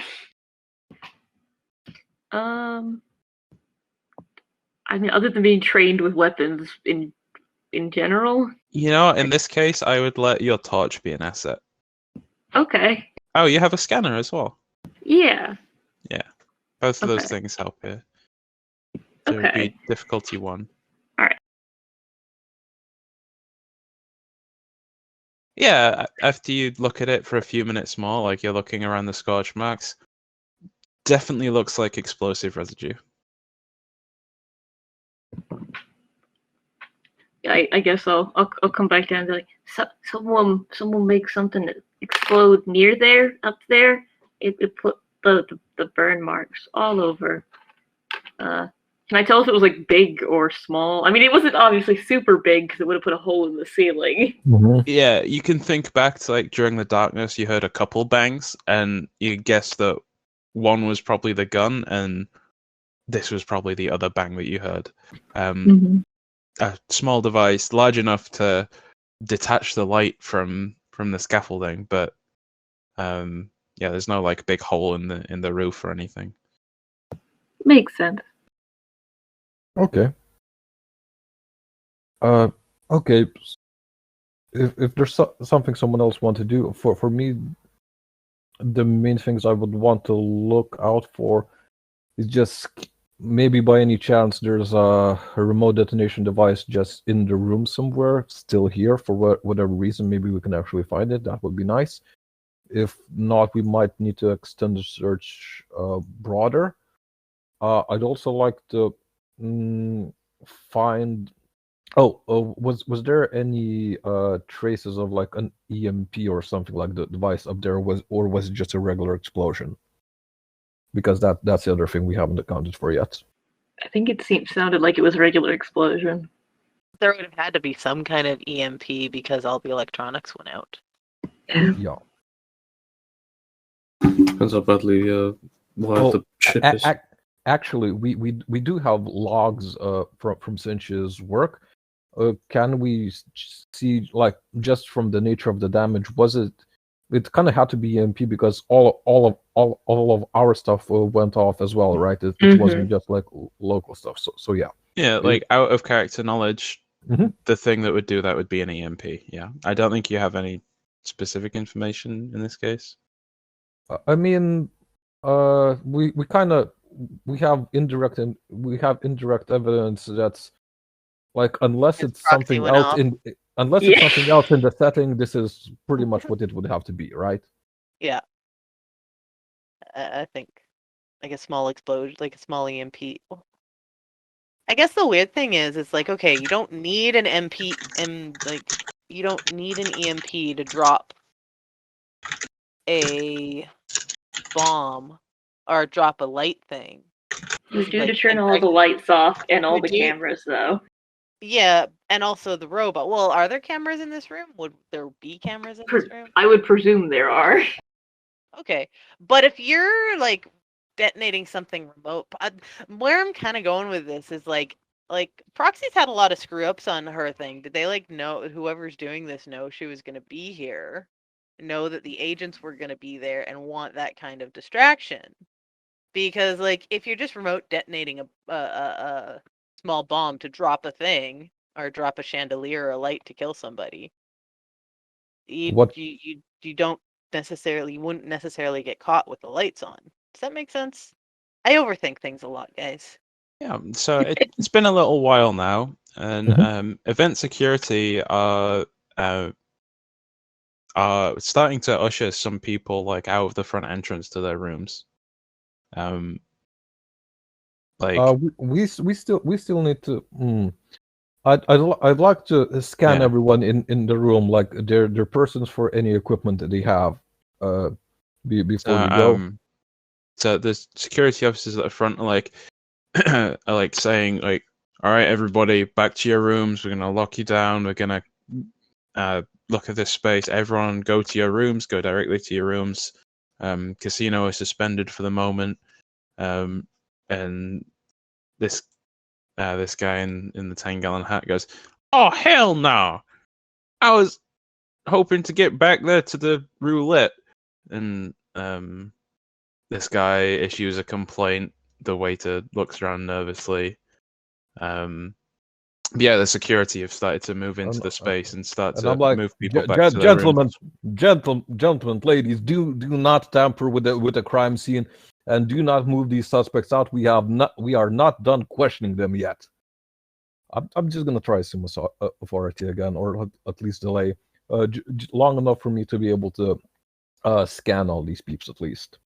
Yeah, Biosecurity is the event organizer, and she's not going to listen to you. Yep. But like you can,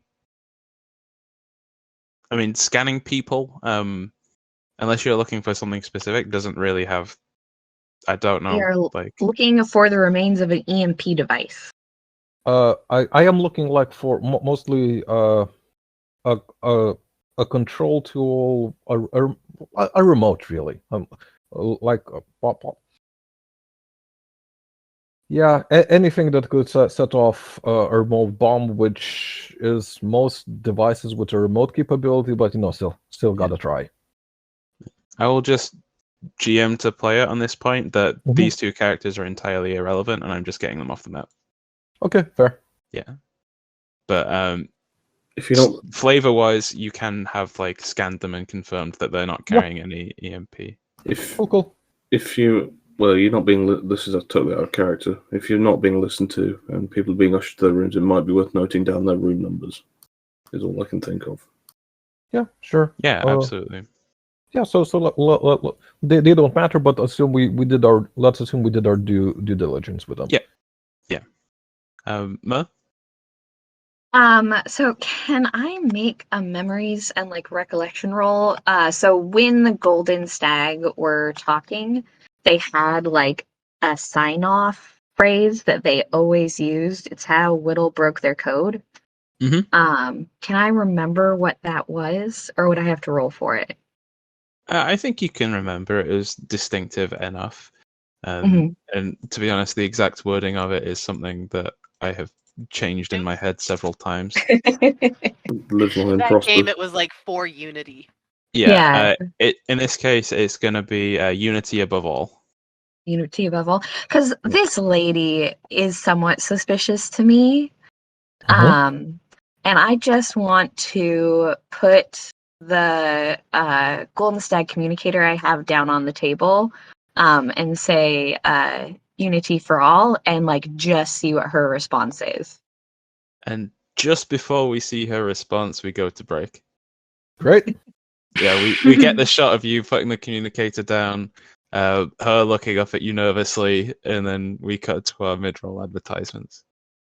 In the background of that shot, can Ziegler and Biscuity be pressing foreheads together like the first time they met? Sure, absolutely. Tired of eating the same old food? Come to Kartakook and experience our delectable cuisine. Most of our amazing dishes don't handle interstellar transport and can only be enjoyed planet-side. Like our swirl boiled bread, a rich dense loaf made of coral and seaweed. Warmly toasted and paired with sea honey, it makes a delicious morning treat. While coated with coralillo, it serves as a tasty appetizer or delightful snack. Or try the Kartakook medley, a mouth-watering entree traditionally made with a variety of fresh seafood that's cooked under the starlight, glazed with sea honey, and served piping hot in a crab shell. Come for a visit.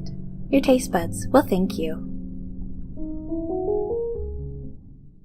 Welcome to Beacon Space. Today, I'm Xavier Stordes with a special morning edition of our show broadcasting live from Puluhan. Well, at least you are. I, Lupus Calbrecht, am still remaining in my studio apartment for the time being.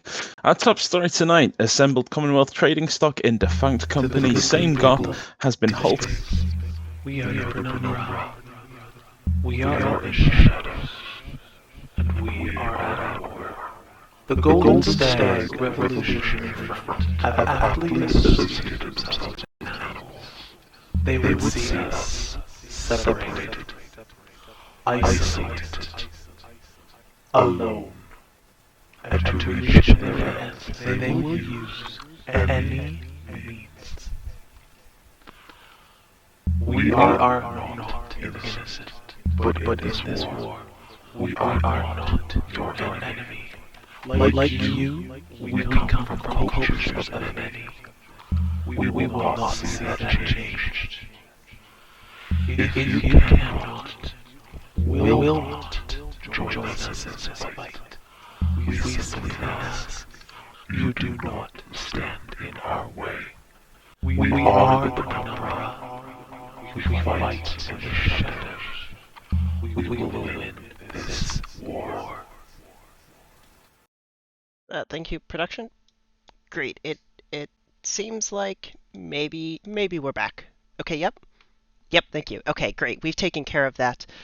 Hello, everyone. My sincerest apologies for that interruption. It appears a jukebox that I brought with me to Puluhan from the Cacti Oasis Bar and Casino managed to hijack our transmission signal on the broadcast feed for a minute there. I assure you the BBTV is in no way responsible for the content of that messaging, and we will look to strongly prosecute the individuals responsible for such a transmission. Remember, kids at home, never introduce an unfamiliar device into your home computer system network. A lesson a sector-spanning BBTV anchor should certainly have learned by now. Anyway, our top story tonight is... No, I don't like that one. I'm going off script. Tonight, our top story is going to be relayed by Charles and Zamina for BBTV Kartakuk. Has the fabled Hollow Queen been discovered in a newly opened cell block? Keep watching to find out. Well, with following that last-minute change to our top story this evening, or this morning, actually, we also bring you a new report from the Children of the Vase Trey Grin, providing a compelling update on the TELUS Office of Immigration, along with other updates from the Vane Sphere of Influence. The Aguamala Syndicate continues its expansion into Sector Northwest with negotiations underway for control of the planet that has been designated K by the TTGI Exploration Committee. In sector map updates, please ensure your destinations for Planet Q have been updated to Quetzalcoatl, as the planet is now being branded as an adventure paradise, with a jungle being an ideal location. And some unfortunate, horrific news in the past week. The BBTV affiliate stations covering the developments of brewing conflict within the assembled Commonwealth have produced a new report covering more details of the aftermath of an explosion that was first reported last week. We'll get to the story later in our broadcast. In further exploration news this month, rumours and snippets of internal to Horror-Fi reports have come to light regarding the exploration of a planet designated N. We'll hear an internal crew record in mere moments. The first of two joint diplomatic announcements come from the Children of the Vane and the Concord of Mutual Disdain, the latter of which has been a recent newcomer to the select sector political game, and they seem to have secured a positive relationship boost with the Vane. What will the future of this relationship hold? Only time will tell. Secondly, in diplomatic announcements, trade negotiations between the assembled Commonwealth and Tahorify have come to an amicable conclusion, with the promise of increased prosperity for all. We will be bringing you their full public announcement issued by the Six of Commerce, Vola Hayden. And our last feature report this month comes from the Ascent with the release of an all-new Icarosian Courier plushie. This cute and adorable plush inspires all Icarosians to become mail courier experts. Without them, secure sector communications would be slower than molasses. We'll be right back with more news on Beacon Broadcast tonight after a word from our sponsor, MOSFET. MOSFET, designer jeans and parts, announced its grand opening this cycle, with a chain of new clinics opening in urban centers across the planet.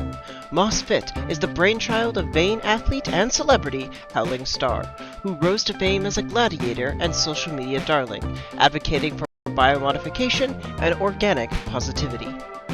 As a lover of Mosi culture, looking to branch out her media empire and plant new roots, Howling Star found eager investors among the combine, and now her dream has borne fruit.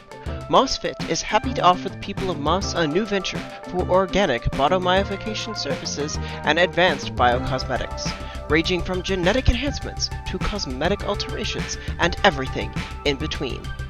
Come in for a Witch Miss Holiday consultation for 10% off your first limb. MOSFET, designer jeans and parts. Find your best fit, only on Moss. As we fade in from our break, it's an advertisement, some kind of anti-stab fest, sponsored by, I don't know, Ares Armory. And what we see as we we come back in from the adverts is we see Glitterbot running around on top of this table while the waiter tries to grab it, and every time he runs around the table, Glitterbot goes to the other side. It's just a somewhat farcical trying to grab Glitterbot off the table. Stop that. That's not totally appropriate. And we come back in as we sweep past the waiter, back zooming in on this horned woman's face as Myrrh confronts her. Yeah, Well, so sorry, go ahead. Do you want to repeat what you just said for the audience? So Myrrh puts the communicator down, and I'm pretty sure and basically just says unity above all. Oh, well, I do happen to like unity. It's part of what I'm working towards with the charity endeavor here. You may or may not be aware I'm quite a substantial contributor to Perkins. Well, may he rest in peace, apparently. Perkins' charitable endeavors here. Though I don't seem to get much recognition for all of my support, but nevertheless, it's one of my great goals here. I roll like a perception check just to see like if there was any recognition in what the communicator was. Sure. Difficulty 4. Speed.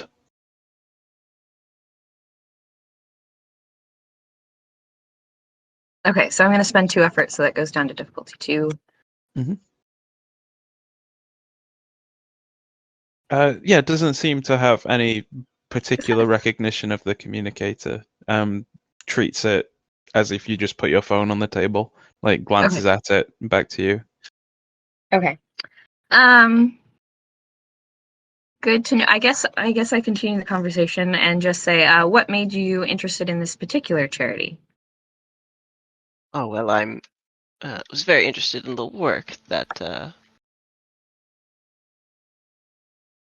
Perkit was a great supporter of. It's been very interesting to see the Concord of Mutual Disdain's introduction to the universe sector as a whole, as they've sort of emerged from their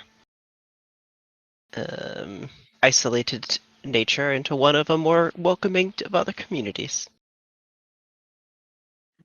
And I guess so. Yeah, Myrrh would say, where are you based out of? I don't know, GM. I don't know where this character is based from. They are based. Let me have a look at my notes.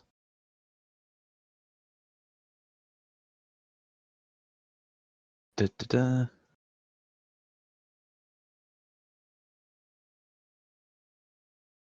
based on Cartercook. They are based on Cartercook. Okay. Yeah.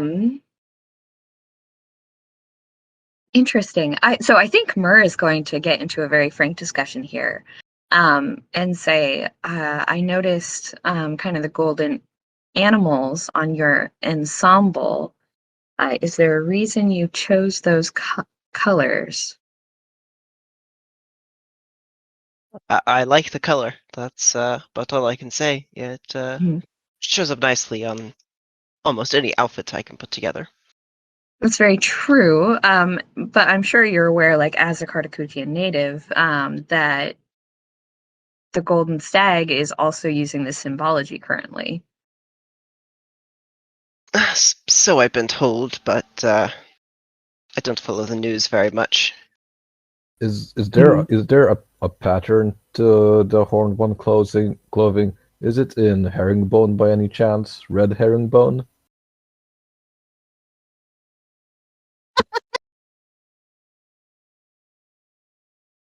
Cal? I love you, Heidi. The clothing is not in a red herringbone pattern, no. Thank you. It has been noted. Yeah. Yeah, and I just think Myrrh looks at her and basically says, "So, like, what do you feel about our new expansion into the system? It sounds like you're supportive of the efforts. But I know a good portion of the population still has isolationist tendencies. Like, what are your political leanings? How do you think oh gosh, I'm gonna slaughter this pronunciation, but the Mobu Nocturne, or the Laquiva are doing currently?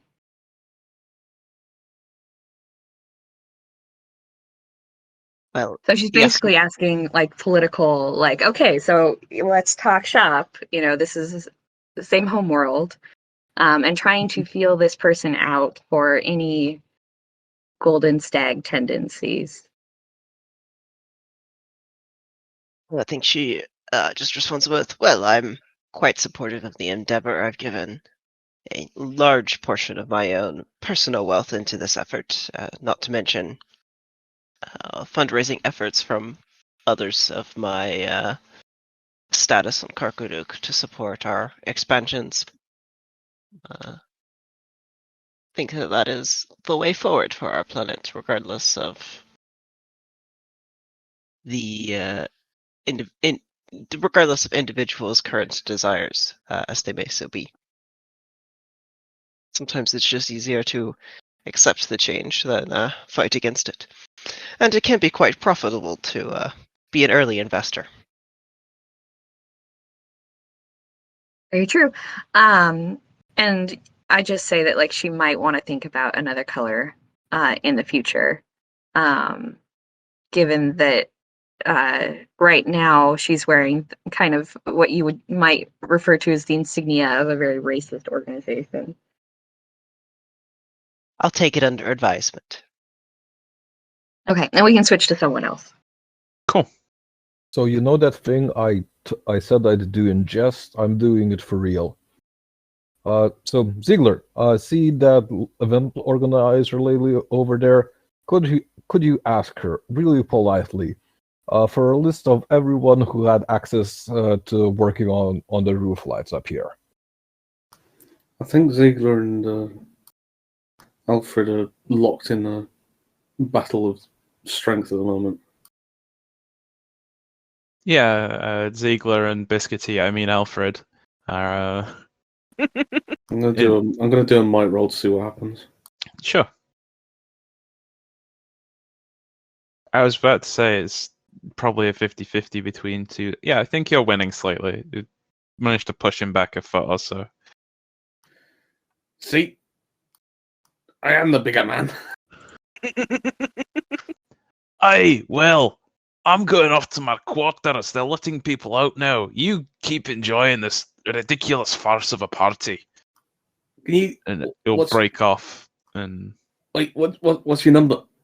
Room number. Wouldn't you like to know? And keeps walking. I think yes, that's There what are he asked. suspects may not leave the room. I'm gonna try. What was that? You said Friday I was in the middle of a very important conversation. Yeah, give me intellect roll difficulty 6. For this is for me? Yeah. I don't care that much about this. I'm gonna just roll it. Yeah, roll it fat. I'm gonna try to be intimidating, I guess, a little bit, and that's it. Mm-hmm. Yep. Nope. Yeah. Goes. Hey, Will. I'm not a suspect. I didn't do it. And it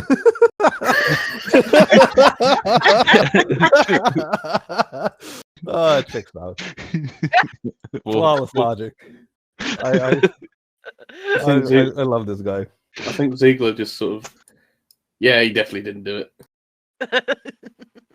I trust your sound judgment 100%. Now, could you talk to the event organizer lady? We need some names of who worked on the lights here. What do you mean by? Do you mean talk or do you mean tell? Yeah. I don't like her that much. You figure it out. I'm gonna detach my harpoon with a rubber missile attached and have it in one hand. A light, low bassy kind of background music kind of fills the air as Pretty Sparks up here gets going on a console again, and yeah, like there's just an ambient like doom, doom, doom, doom, like kind of low tempo chill dance music that starts to fill the area. It better be another one bites the dust. No. Closer to the club music in John Wick. Oh. Yeah. Fine. Be like that. Like, wow. Don't. Wow. Hey! Hang This on. is a murder scene. Play something more suspenseful. It's just going to turn into gun fu in a minute. No. Right, Ziegler, you walk over to the event organizer. Yeah, I'd like to try and intimidate her. What? Yes, can I help you? Who had access to the lights? I'm going to try and intimidate. Sure, just straight up try to bully this woman. Yeah. Yeah, in the usual fashion. Difficulty 4 might roll, please. Difficulty 3 because I've got intimidation. Yep. And Cinch's aura of help is just like. Does that count? Yeah, absolutely. You're being very physical. So it's 2. You can do it, big guy. I'm not going to apply it because it's difficulty 2. I should get this wrong. I imagine this is just him literally lifting her up and shaking the information out of her. Yeah, I think some of the buttons on the front of your suit pop off. And, yeah, she goes, I'm sorry, our most valued customer. I had access to the lights. The first officer will have had access to the lights. Any of the crew, really. Even the waiter here. So you're saying you're the one who murdered this Quettle? No. I had nothing to do with this. Look, By your own admission, you were the one who had access to the lights, and the lights. I was on stage. How could I have done anything? Tricksy. Setting information, not setting situation question. These lights are like old lights. They weren't installed special for the occasion. Like it's just something that's been here for a while, and access would mean modifying them rather than actually installing them, right? No. This dance floor is temporary. This is an event space. It gets modified for every event. The lighting setup has gone up, but it could come down. It's come up for the event. Mm-hmm. And I guess I'm going to tell you that because, like, just as a person looking at something, you know if it's permanent or not. And, okay. I just like to ride on the coattails of Ziegler's success and just double check if and that DJ over there did you're not in this conversation. I'm sorry. I'm not in this conversation. No. I've been specifically excluded. Yeah, that's fine. Yeah. I'll just you can talk to her later, but this is still Ziegler's. Cool. Yeah. Go on. So you're saying you had access to lights, but you're saying it wasn't you. Do you have any proof that it wasn't you? No, innocent until proven guilty. I mean, I helped adjust the lights for the show. I don't try and get onto social rights now. She'll show you she'll pull out a crew badge, and it says event organizer Sarah McKinsky. Mm. You know, look, I've been with the Teleria for the last 3 years. I've never had an issue at my events before. It wasn't me. What possible motivation do I have? You might have been paid off. These are paying customers. Yeah, but one customer might have paid you more to kill another customer.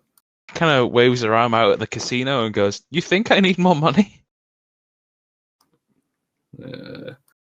So who did you say were the other ones then? Just the first officer and... The first officer, the waiter, any of the crew. The waiter? And by any of the crew, any, non-story relevant character that's a member of the crew could have theoretically. But... I think Ziegler, as soon as he says the waiter, I think Ziegler remembers about the the brown platter and gets distracted, but then moves away from her with the harpoon in hand, just sort of grumbling to himself. Mm-hmm. I mean, he's walking out the waiter, but I imagine other stuff's happening. Cinch, what are you up to? Cinch is incredibly entertained by the fact that the waiter is trying to catch Glitterbot, and Glitterbot thinks it's a game. So she's just kind of over here watching, and she goes over to this guy that no one's really talked to, and it's just like, do you want to bet on the Glitterbot winning or the waiter winning? I'll take the Glitterbot. Art bet. He was a level 6 battle drone. In universe, that means absolutely nothing. This guy just stares at you with. And your point So- is, I see drone racing all the time on TV. It's quite fun to bet on, I must tell you. Yeah, no. Have you ever been to the Oasis Cactus Bar and Casino on BBTV station? Man, they've got the best racers there. Oh, yeah, and they've got like Cal or one of the guys there makes the best drink. This guy kind of sucks. No, I'm from that area. What about you? I do hail from the Asta system.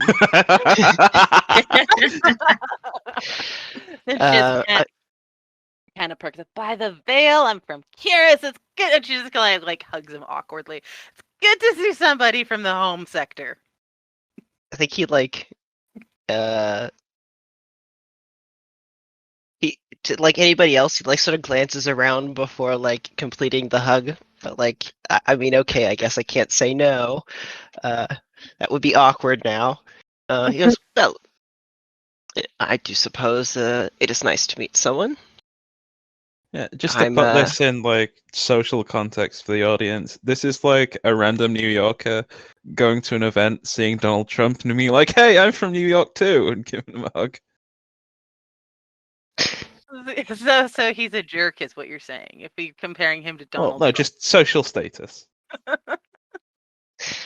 Yes, it's quite interesting to meet individuals from Asta. It's not every day that I run into someone. How many acres of land do you own in the expansion into the recent asteroid belts? Oh no, my mom's into the none. My family was mostly into the augments on the Kyrus station, and my dad was security there. Oh. He all of a sudden basically realizes she's like hardcore wrong side of the tracks ass system. Meanwhile, I feel like the Glitterbot has jumped off the table and ran under it to try and bait the waiter into doing something. Yeah, the waiter absolutely is on hands and knees trying to. Why is the Glitterbot so malicious? He's not malicious. He's because I built him. If this was an RPG, above Glitterbot's head, you'd see +1 dexterity, +1 dexterity, +1 dexterity as it dodges out the way of the waiter. Proxy, what are you up to? Hovering by the roof? I think Proxy's come back down and is kind of inspecting the random bits of detritus on the dance floor, and it was got their little arms tucked in, and they're muttering themselves, "Don't touch, don't touch!" Like they're trying to remind themselves that they're not supposed to touch anything over here. Yeah, you see about 500 howls worth of casino chips on the floor. Oh.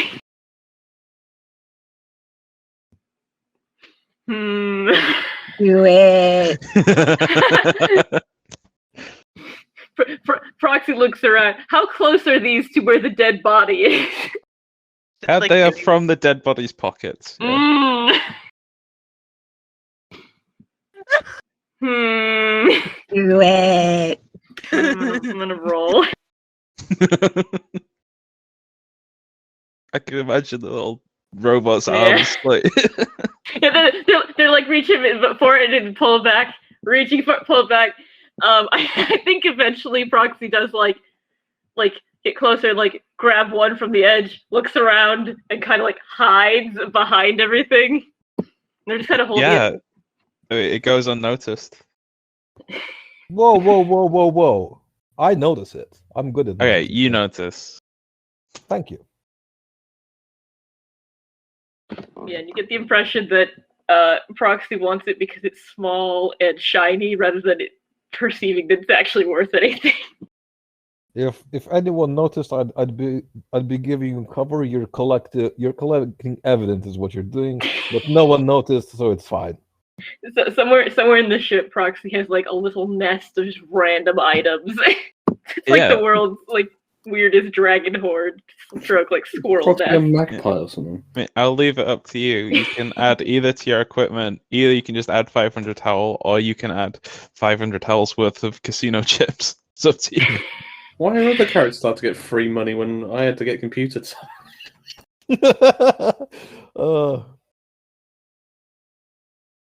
What's this about, GM? Because you're his favorite, clearly. You could have gone and looked at the casino chips on the floor too. You didn't. I'm busy.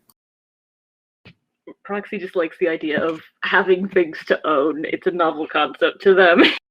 Yeah. The globulon is still by the side of the room, kind of like semi-split, only connected near the bottom. They kind of look like a U shape currently, and there's two mouths formed that are arguing with each other. You're fabulous. No, you're fabulous. No, more more abrasive than that. Can the globulins poke each other? Do they have appendages? I don't know how. I don't know how a globulin works. They'd just be poking themselves. Yeah, slapping each other with tentacles. I guess I don't know. The other one, would the one slapping feel it as well? Oh, definitely. Yeah. No, Myrrh, it looks like Borgo in the argument then goes, Grimp, stop hitting yourself. Stop hitting yourself. Stop hitting yourself. Yes. No. No. If you say anything, we'll be suspected. Say anything about what? Nobody's come to ask us any questions. Yeah, exactly. And I'd like to keep it that way. Fine. The globulins are just reminding me of Ogre. Yeah. I mean, Myrrh, looks like you have something you wanted to do. Yeah, I wanted to talk to Pretty Sparks and just see, because this is like her dance floor. Mhm. Was there anyone here who messed with that light in the corner? You walk up and ask that. Yeah. Yeah. As you walk up, she says, "Hey, how can I help you?" And they're auto-tuned. No, wait. Then you ask your question. He goes, "I don't know what happened. I ran when I heard the bang." Okay, I'm not asking about what happened. I'm asking about before the event started. Was there any crew member who got up to fix the lighting? I'm not gonna continue with the auto-tune voice but yeah, she explains to you that it was the responsibility of the event manager, and during the day, she was making final adjustments to the dance floor and the lights. Okay. And not the waiter or the first officer? No. Okay. She explains that she sent event specifications to the first officer, and then later she saw the event manager adjusting the lights during the day. Okay. I think Myrrh is going to slide down to Fighty, sorry, and say, so Pretty Sparks says the event manager is the one who was messing with the lights prior to the event. That's great information. Thanks, Myrrh. I think maybe we should bring these two together, see how they bounce off each other. And would it be possible to drag Pretty Sparks up to the event organizer and have them repeat it and see the immediate reactions on both? Sure, like this. And I assume the event organizer seems smart enough. She would immediately know what the implications of this are. That we this is pretty much evidence for. Yep, we think you committed this. Is that what you say? How does this conversation go? So Myrrh brings down the DJ. I assume you go to the event organizer, and begrudgingly joined you. Yeah, even though she's very pissed at you, what do you want? You're still a customer. Walks along with you. Murray, you've had a little conversation with our friend Pretty Sparks here, didn't you? They found out something interesting, right? And I'm just gonna loom and help. So I think Myrrh says, "Yeah, Pretty. Can you talk about like what happened or how this setup got set up, like what that process looked like, and what you saw today?" Yeah, Pretty explained to the beat of 120 BPM in iambic pentameter that before the event she sent like event and lighting specifications, what she'd need to the first officer, and then the event organizer was responsible for executing that. And the event organizer will go, "Yeah, I did my job. I always set up this space for the events. Yeah, I worked on the lights. I'm not saying I didn't." Proxy, could you come over here and tell the good lady what you found up there? Oh, okay. Hello. Prox will come over and be like, I went up there and something had exploded up there. Something small. It didn't put a hole in the ceiling. The hole was unrelated. But someone put a little thing up there that made the light. It made it come down, and it made the person die. There's a hole in the ceiling? He looks very distressed at that. It's only a little one. The flooded deck is above here. Oh god, an explosive in the lights? I didn't know anything about that. Well, Insight check. Yeah, difficulty 5. Difficulty 5. Okay. Yeah. I am helping there in whatever way I can, which is mostly helping with observation, I guess. Mm-hmm, and absolutely. Being an unnerving presence, I assume. Mm-hmm. Okay. Yeah, she didn't know anything about the explosive in the lights. I think I turned fighty and I like shake my head. I'm like, she didn't know. Well, ma'am, you do. My colleague here is willing to go out of her way to vouch for you saying the truth here, but from the evidence that we currently have, we have you placing the explosive that killed your guest here. So I'm going to need you to go through very thorough detail about everything you did up there and all the instructions that you got to do it. And I think Myrrh will lean in and say, "You're the event coordinator. Who else touched that light?" Yeah, the event organizer will tell you in some jargon about like degrees and the color balance of some of the lights, but also will say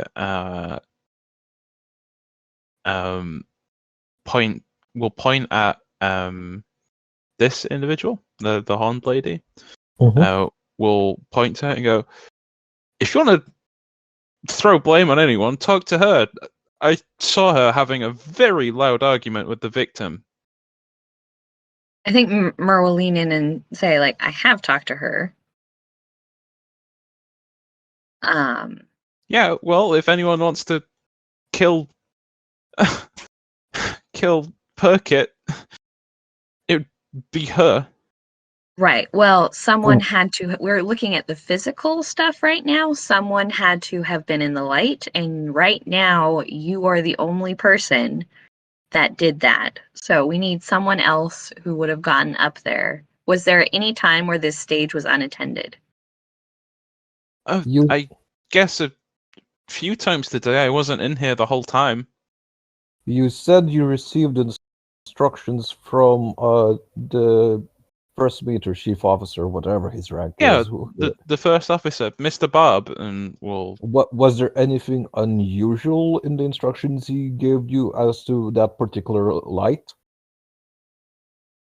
You've done this a number of times before, as I understand. No, I got told to. I mean, along with all of them, I got told to adjust its angling. It was further off, and then I got told to adjust it closer to the center.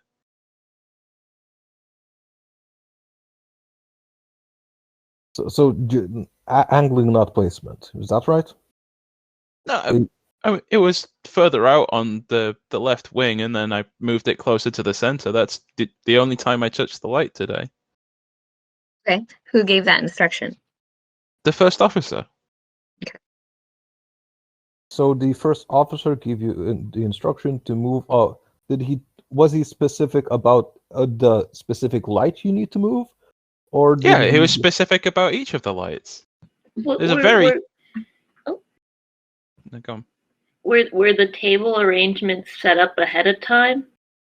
Yeah, it was all in the instructions that Bob gave me.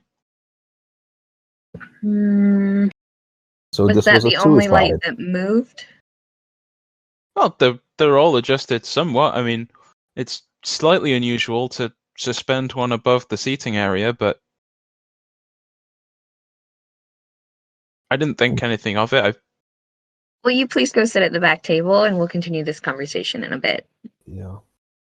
Yeah, she'll nod and there you go. Cal, can I? This is like partial information I should inquire, but I'm not fully sure about just the reality of the setting. If she, is the information that we're supposed to get from this information that she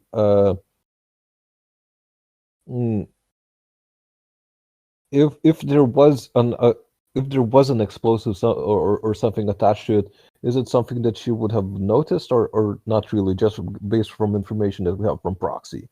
Was it like an outside or something that's... Yep. From the success from Myrrh's insight, she knew nothing about any explosive. What I'm wondering is just like about the physical access thing. There had to be an explosion like either outside the light or inside the light, I guess. Yeah.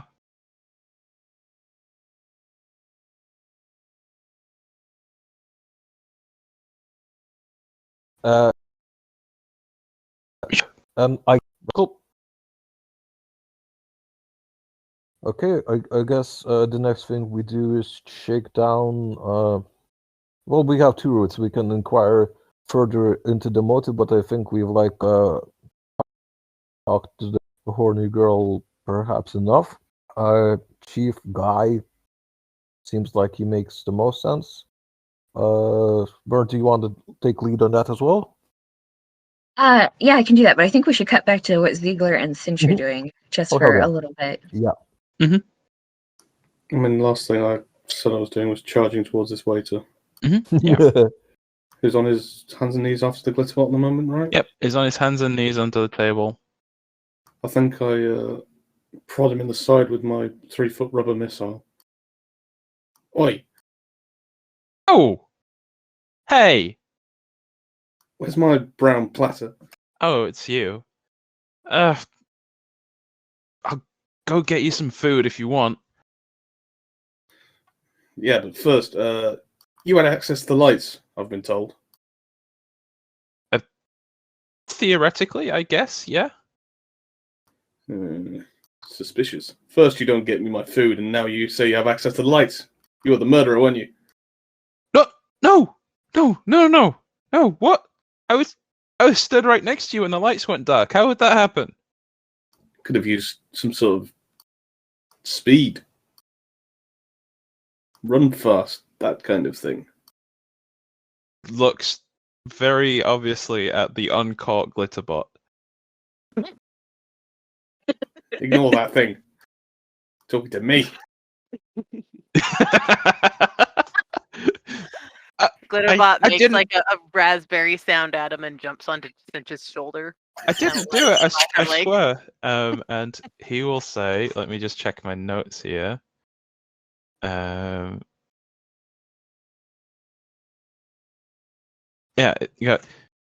if you want to pin the blame on anybody, points at the guy in the 10-gallon hat. I think it's him, and points to the guy sat at the table with talking to Cinch. Or him. I saw them both in the casino looking dodgy as all hell. Don't you start casting aspersion on the man with the hat. He's got a gun, he knows what he's doing. He'll shrug. I take offense to being accused of murder. That's quite a serious accusation for so little evidence. Yeah, we'll get to you in a minute. Yeah, sorry, I didn't mean to accuse you of murder, but you've got to admit, that guy, what's Thaddeus? Mr. the Third? You apologized for his behavior to me. Yes, and? Well, I saw him talking to that purple-haired chick, and he did not look very happy. Hey, don't you be disparaging the strange colored hair. Since she like plays with hers. Why were you chasing Glitterbot anyways? He's making a mess and looks at broken plates on the table. Glitterbot leave a trail of glitter. No, he's just really shiny. he's just really shiny. Although I do have glitter bombs, I could throw one if I really wanted to annoy somebody. I think as he complains about the mess on the table, I think Ziegler smashes a plate on the table. Yeah, looks kind of dejected. Yeah, look, if anyone was going to do this to the lights, it'd be the first officer. But honestly, I think he did it, and points again at the 10-gallon hat guy. Didn't you hear that bang? And he shot a gun, and I'm telling you, looks to the mogul and goes, "I'm sorry, I know you apologize, but I've got to say something.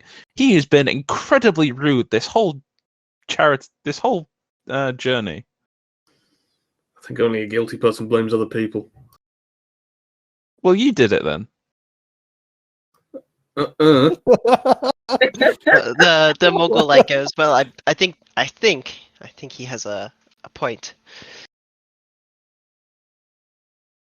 Your He interest did in start this accusation. What is your interest in this bar or this charity event anyways? You're from a lot of sectors away. I had business relationships with the deceased prior to the invite to this charity event. It would have been rude on a professional level not to attend. Oh, you had, or you didn't have them anymore? I suppose had is the best way to describe them. Oh, I'm sorry. Did it break down badly? The failure to strike a deal, one of the most recent deal with Mr. Perkett, cost me quite a lot of money, but it's all right. Not all deals are successful. Oh, well, what was the deal? It was quite a large land deal that I was trying to secure with Mr. Perkett, involving a contract with Carcaduke's recent expansion into the wider sector. Unfortunately, Mr. Perkett decided to keep the property for himself. And it turned out to be a quite profitable investment for him. Oh. So you aren't quite happy with the fact that Carcaduke is joining the wider universe because of stuff like that, huh? Oh, no, that's not true. I'm always happy to have more people to sell products to or invest in land deals, but it is definitely disappointing when you can't capitalize on an investment you think is smart to begin with. True. It's true. Glitterbot won, by the way, so at least you know how to pick a winner. I suppose that's some consolation. Was there a prize to that, by the way? We never settled on a price. We didn't. Maybe 2 acres of land. Central takes 2 acres of land. He won. Well, I was going to say. Well, she bet on Glitterbot too. Oh, there you go. Ta-da.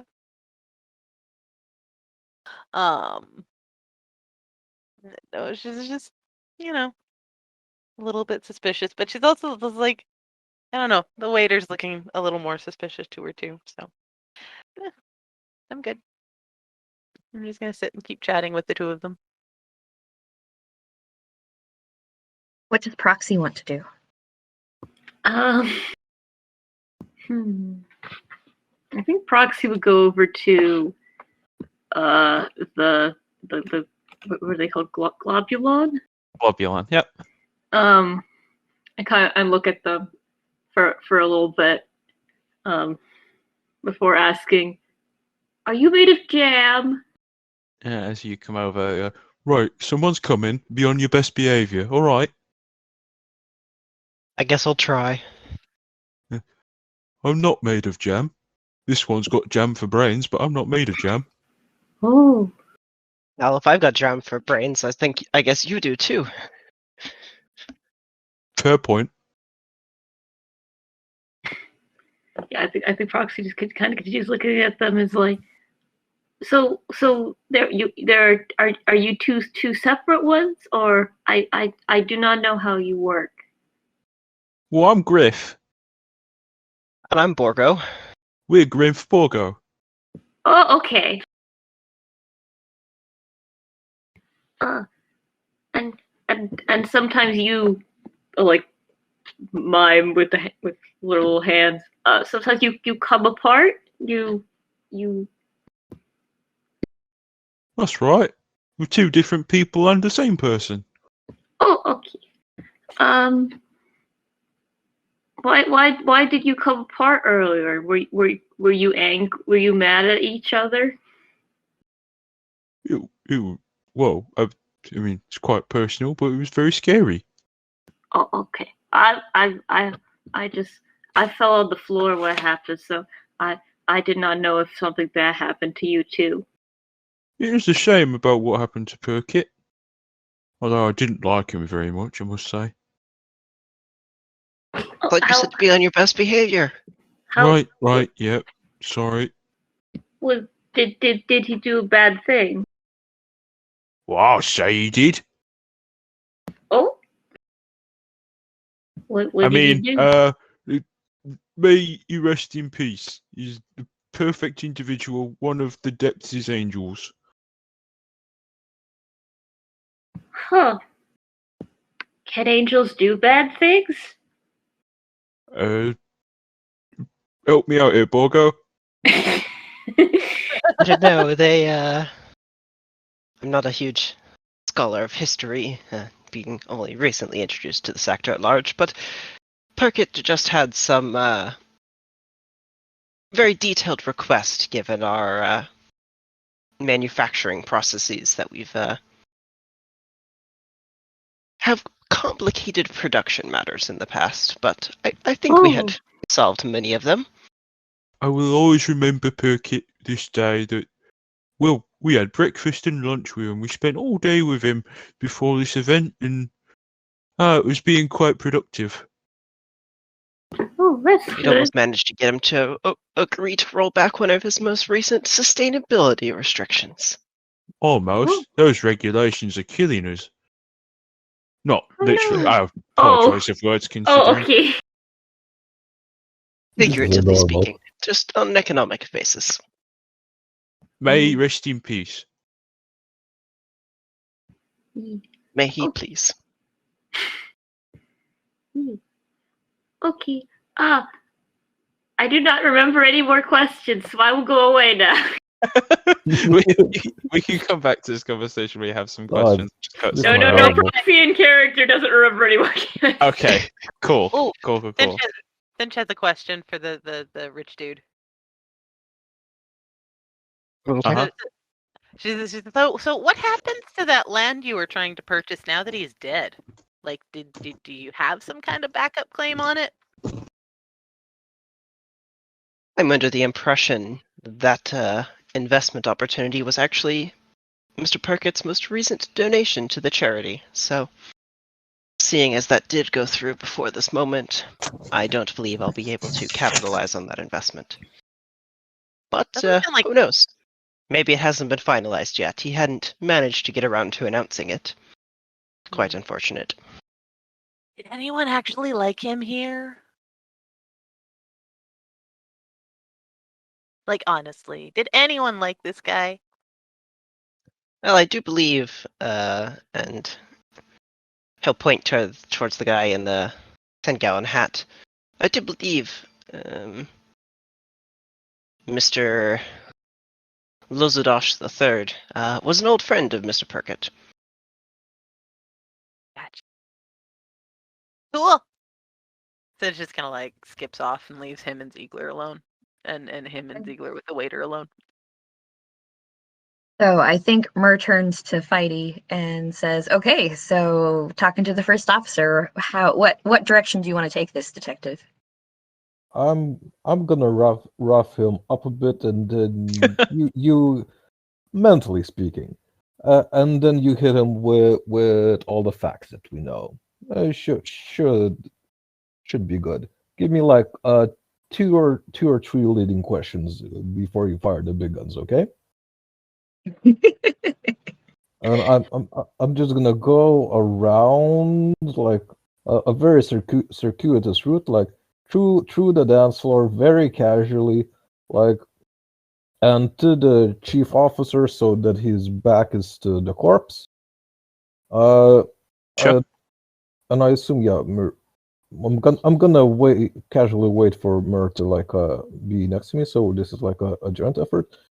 Well, sorry I've been so terse with you, sir, before, but it was a very unusual circumstances, and we needed to take control of the situation as quick as possible.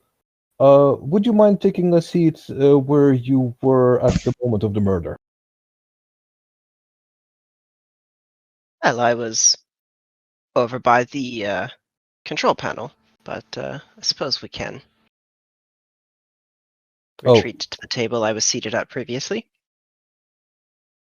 So you were at the control panel at the moment of it all going dark, is that correct? That was the immediate place I tried to route myself to. Living on the ship for quite a while, I'm quite familiar with the floor plan, so I was able to navigate myself there in the dark. It was imperative that I notify the captain to the power failure, and then the subsequent events that we all became aware of after the lights came on. Speaking of which, and he'll like pull out a communicator device, and like it looks like he like reads a message and then put it back. I've been notified that the authorities have gotten closer. We're expected to rendezvous with them within the next couple of hours. That's great to hear. Could I take a look at that, by the way? One of the things we're looking into are communication devices. We believe one of them was used as part of the murder weapon. Could I take a quick look at that and have a computer specialist look at it? Make a intellect check, difficulty 4. Intellect check, difficulty This is 4. persuasion. Oh geez, it's difficulty 5 for me, because I suck at social. Mm-hmm. And I phrased this politely, but it wasn't really polite. So can I say retroactively that this was still intimidation? So we rewind. Okay, how do you ask? I asked exactly like I did, but with far more implication that I am tying a noose around your neck, good sir. This is what's happening here. All right, you step a bit closer. I feel like he's sitting and like Fighty's kind of like looming over him with kind of like a hand on maybe the back of his chair and a hand on the table, kind of like pinning him in. Yeah. It's praised as a request, but it's definitely a statement. Sure, this can instead be intimidation. It's fine by me. Yeah, gesturing. Can I use the corpse as an assist? I'm gesturing towards it as it like right to the left. I don't think so. Are you sure? Actually, yeah, sure. Why not? And since he's physically intimidating someone, clearly, since you who wandered over here is just kind of like leaning in and looking. Sure. Okay, so that if I'm actually using might for this, which you said intellect specifically, or can I use might for this? Yeah, it's change. You can use might if you want. Make it a might roll. Okay, so I'm gonna all the assets bump it down to 0, and Just don't roll a 1. I'll just roll it flat. Yeah. Yeah, Wait, cool. what- He goes, Okay, that's weird. Okay. yeah, surrenders the communicator to you. Just be careful with that. I need it back. Of course, sir. Cinch, could you take a look at if this sent any messages aside from the ones to the crew? And as we're dealing with that, sir, could you give a bit of a brief rundown of what you did before joining the crew in your current capacity? I'm just interested in your personal history. I'm a curious person, one might say. Well, I've been first officer on this cruise ship, the Talaria, for quite a while since it's managed to plan its cruises into the more recently explored areas of space. Prior to this, I was a trained cargo captain, or first officer, excuse me, on working with almost anybody who needed safe passage around several of the areas commonly frequented by the pirates of the Tohorawai. Sounds What? like dangerous. Sounds like dangerous work. Sorry. So what was Penumbra. Biscuity's what was his cargo or trucker group? That was. I'd have to look it up. Okay, it's not, but like that was the group that he discovered information that the Golden Stag had infiltrated. Yep. So Myrrh's next question is, did you ever do any dealings with that group? It is the Amicable Accord Transit and Trade Truckers Union. Yeah. So, did you ever do any business with the Amicable Accord Truckers and Trade Union? I operated with many of the truckers and trades. I'd have to check my records to see if I explicitly did a deal with them. I was a freelancer for a specific area to assist with almost any company that was looking for some additional firepower and defensive shipping capabilities. Firepower, sir? What kind of firepower? Well, I previously came up through some weapons training on large ships, so that's how I managed to work myself up to being a first officer. So railguns, lasers, that kind of thing? Explosives. Any and all appropriate ship-based weaponry, yes. Missiles, lasers. Haven't had the opportunity to work on a ship that has a functioning railgun, given that's a quite massive investment of technology, but I'd love to one day. It's a dream goal of mine. I understand. I'd love to operate a railgun as well. And right now you're helping organize events here, is that correct? Do you take much a hand in organizing the seating arrangements here and so on? Or at least I assume you're aware of them. A large part of your role now is social, is that right? Well, quite, yes. It's other duties as assigned, as is often a part of the business or job description. But yes, I handle the communications from the DJ here to the event organizer, so the room and the stage could be set up according to their specifications. Who made the last minute request for the lighting change? It doesn't seem to have come from Pretty Sparkles. Or Pretty Sparks. The floor plan and lighting arrangements I was given all came from the DJ. I, of course, double-checked the work and had to, after the event was originally configured, ask for a few modifications so the specifications were met exactly. Occasionally, errors happen when you're in charge of placing the dozens of tables and chairs and making sure every last light is angled and in the correct position. Can I make an insight check? Yeah. To see if they're telling the truth. Difficulty 4. I'm helping as usual. And Cinch can help as well. Oh wait, Awesome. no, insight. Never mind. It's insight. Sorry. Well, I mean, like, don't forget, Finch has his communication device. She can also just sort of look at the original message from. Well, I'll give you a choice. Do you want to Yeah. use it to help on this roll, or would you like to interact with it separately? Like Do you it separately. one or the other. I think do it separately. All right.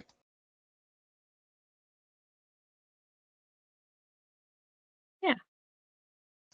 It doesn't seem to be lying. I think she shakes her head at Fighty, kind of frustrated. What isn't he lying about? Which bit? I guess because it's got instructions from the DJ, along with other people, like passenger list, whatever, passed all the relevant information to the event organizer. Yeah, but that's kind of The ground last truth. minute stuff is what she. Right. So specifically about the last minute stuff, it was a request from the DJ. Well, the last minute stuff was the first officer double checking that the request from the DJ had been implemented correctly, and submitting like any corrections that needed to be made with where the lights were finally placed or angled. Okay. So we might have to roll back to the DJ, but I feel like I have. I think Who provided the lights for this Yeah, that's a great question. event? He doesn't know. Yeah, they were just part of the cargo manifests. Can you please talk to me about your route to the comm console when the lights went dark? Oh, sure. Would you like to see it? And he'll Yes. If Feige will let him stand up, he'll show the exact path that he knows to get from his chair to the comms console.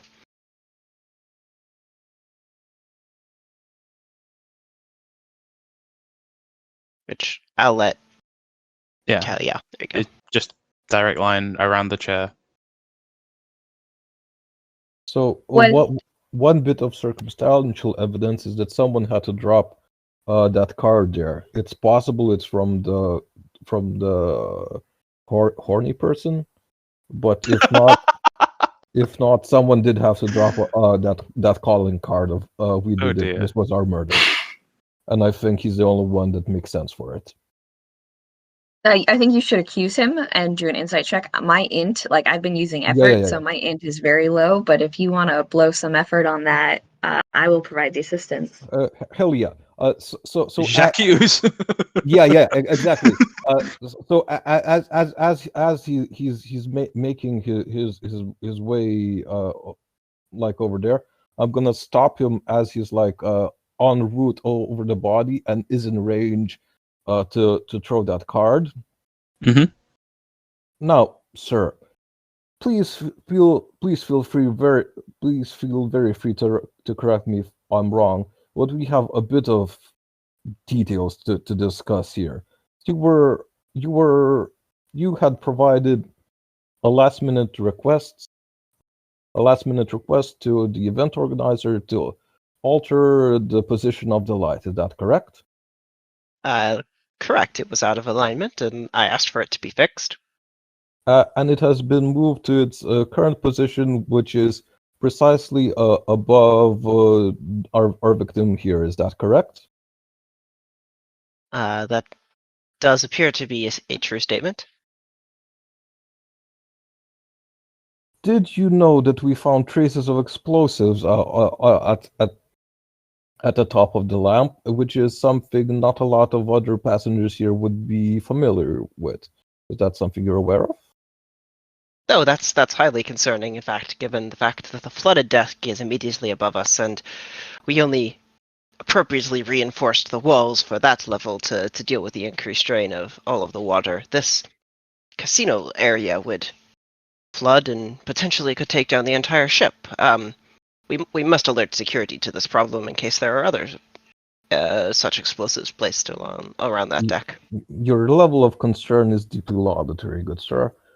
Further, were you aware when I picked up this card and I pull it out in a little baggie?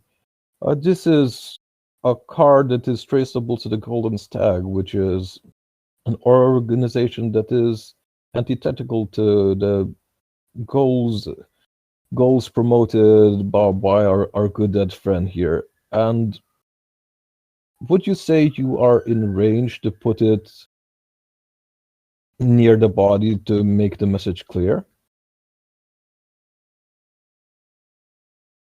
On your route from your seat to the console over there?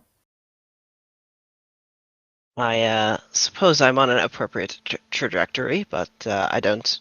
I have never seen one of those cards that you are showing me before. That's quite interesting. So, sir, we don't quite know what your motive is, but you have both the means and opportunity to execute all of the steps of the plan to murder our dear Quetzal here. I would, as you're the acting officer here, I would very much ask you to turn yourself into the brig.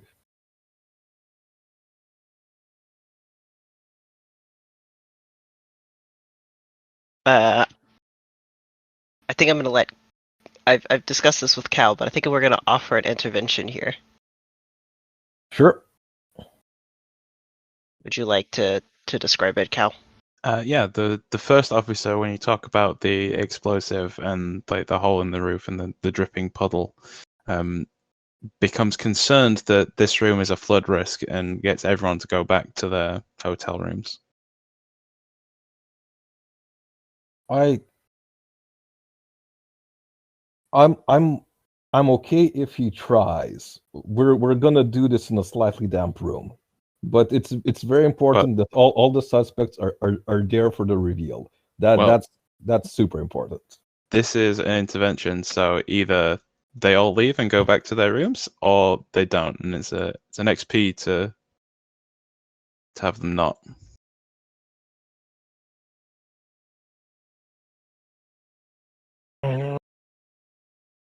Fine, I'll pay your damn blood cost. Yeah, okay. I recall someone asking for a GM intervention last game. Yeah, but I thought, if I taken it, I would have gotten XP, right? That's what it usually works. Cool. Mm-hmm. Okay. Okay. So I guess his concerns are assuaged for the moment. Yeah. So I don't know if I want to make a roll. I'm very happy to turn him in right now. I think he makes sense for. My secondary suspect would be the DJ, but I don't think he could make the drop for the card. It's possible there's multiple people here or whatever. I don't know. But right now, I think we should follow up with the DJ before we. Yeah, but we should shake this tree and see what falls out of it to the best of our ability before we do, at least. If he turns himself in, it's cool. Can I? Yeah, do the. Sure, do all the things you want. Like, I want to see what the actual original manifest, what the original lighting order said, because he said like it had to be changed. So I want to see if I can go back that far in his communicator to see what the original information sent from the DJ was. Like, did she actually request the light to be in a murder position? Sure. Spend your points for Hack the Impossible. Mm-hmm. I assume that's what you were using. Yes. Very true. All right, do I have to roll? No, you just use Hack the Impossible, take a look through.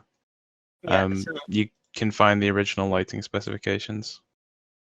Okay, so did the original lighting specifications have the light right above the Quetzal? And, if they didn't, is there a history of who changed it and where the order came in? And that's sort of what I'm looking for. The original lighting specification, like V1, did not. And then the day of, the DJ sent updated instructions that did put the light in a murder position. Oh, there we go. Cool. I have something I want to check as well. Looking at the body, does it seem like the glass in the kettle, how do you pronounce it, kettle? Quettle, Is the same, does it look like the glass actually came from the light? 5D succeeded on this earlier. Okay. Yes, it does. Okay. Yeah. So the DJ actually did change the lighting position to be over top of the in the murder It spot. looks to be around lunchtime today. So do we still like the captain for it, or because the DJ disappeared and she I could think just the run off DJ. the stage? So I like just the the DJ first for it. officer. Just to But- give you a complete yeah. email log Mhm. cinch, so you have an email, well, not an email, but whatever the equivalent, from the DJ with the updated lighting. She mentions being upset with Thaddeus Lozadosh III, and also then there is an email from the first officer to the event organizer telling her to adjust the lights to the new specification. Oh, so no one likes Thaddeus either, huh?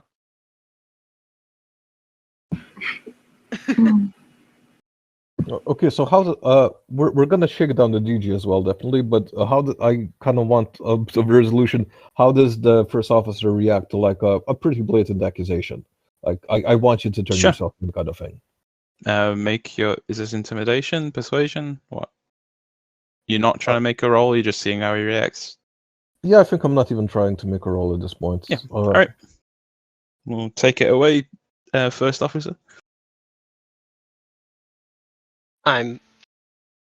Well, as convenient as it would be to have the prime guest of a charity event murdered on the ship so that I could appropriately succeed in my career and become captain of this vessel rather than first officer, I'm deeply offended that you would accuse me, upstanding member of this ship's crew, of murder.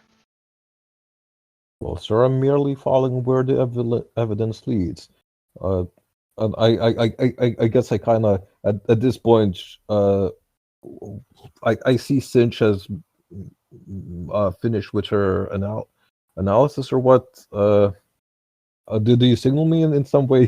It's not the first officer or something, or I'm just trying to imagine the scene. I think the first officer will probably turns towards Cinch and goes, "May I have my communicator device back?" Second. And I'd probably just hold it up. It's looking over the DJ. I'm like, well, Take a selfie. take selfie. Just sort of hold it up and run through. So the DJ I just straight up announce it. The DJ did actually send lighting change specifications. And as I hand it back to the first officer, I sort of turn to 10-gallon boy, and she really doesn't like you. Sounds about right. I spoke to her earlier today. I was in the casino and, well, I was talking to her, Miss Pretty Sparks over there, and she said she could help me out in my room later. You get my meaning, ma'am? Oh, she could help you out in your room later, or she could help you, or you could help her. Well, I was hoping that we'd help each other, if you get my meaning, ma'am. Oh, you're so cute. And she's just kind of like, oh, you're so cute. Yeah, I get it.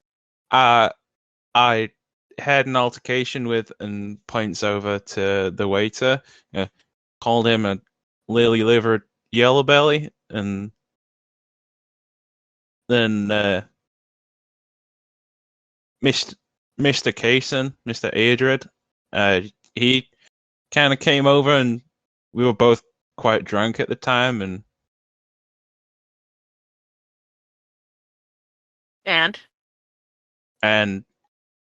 I don't know, stuff happens, I guess, and I'm sorry if I offended her. I thought we had an arrangement. So it just kind of looks over. Was like, well, no one likes anybody here, so that's fun. But I mean, DJ I- did put the light I- in the murder spot. Hey, think you- I think like you- Kaysen quite a lot. We've been in business together. It was great. And Grant Borgo over there, he has the best dinners. Sir, I think you missed your shot with DJ Sparkles there when you literally missed your shot at her. And Well, she owes me 2,000 credits. You paid her? Now, I never said paid. It was an amicable gift in exchange for no goods or services. And So why then did she you- was going to give me a gift later, too. Well, then what? Then why does she owe it if it was an amicable gift? Because I didn't get my goddamn goods and services. Mm-hmm. I'm like, Jesus Yeah, Christ. I'd be Jesus Christ. mad at you too.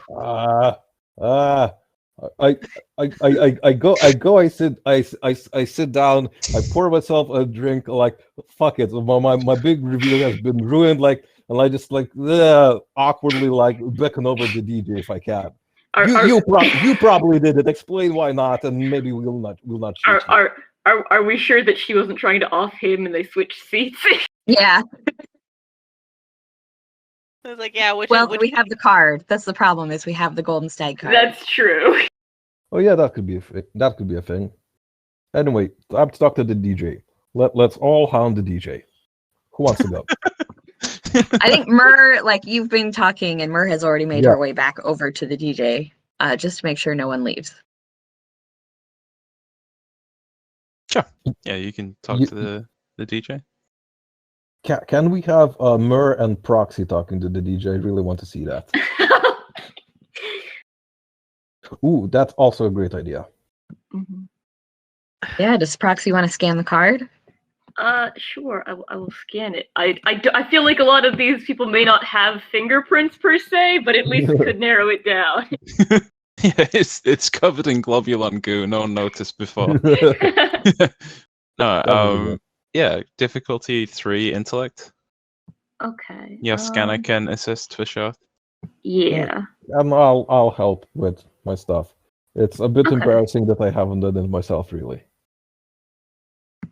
So 3 and then down to 2. No, down to 1.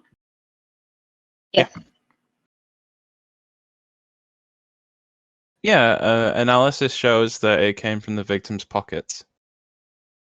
This card came from the victim's pocket. The black spot with the embossed golden stag, yeah, came from the victim's pockets. Oh, so he had the card from before. Maybe someone had threatened him. So, no, I was just speaking to the DJ. She's gonna go, I'm sorry, this has been a lot, I'm gonna go. And we'll head, like... No, Myrrh's grabbing her hand and stopping her. Like, we can get into grapple.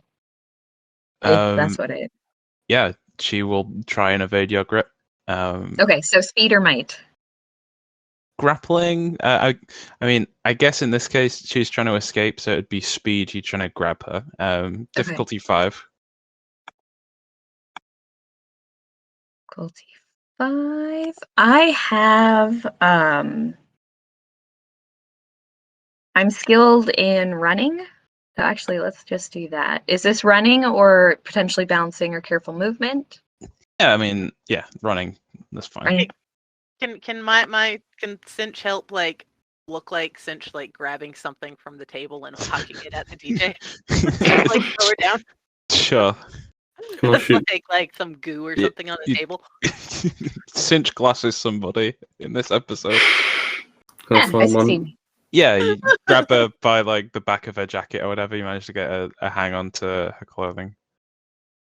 Hey!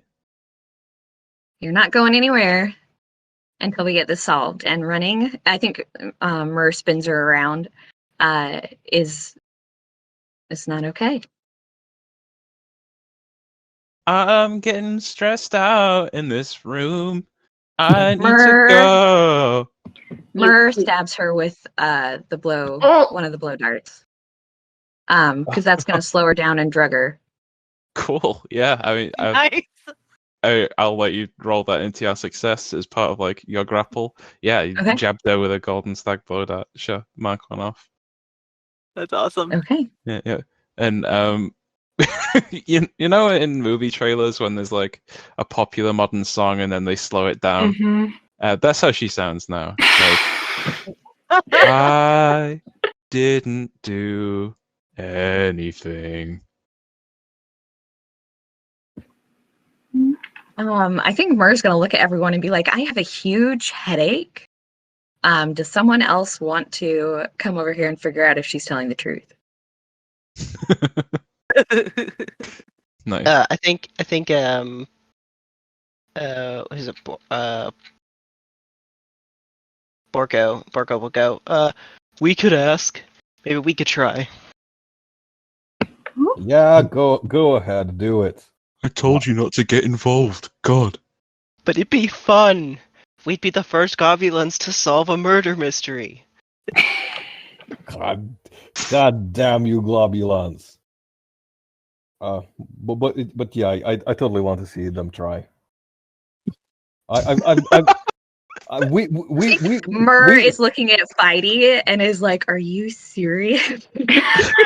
I mean, we've been very loud about all of our trail of evidence so far. Yeah, I'm sure they can do it. They've done the work. They can like put a neat little bow on the mystery. Sure, why not? Yeah, like Grant being very pot and passive aggressive, obviously.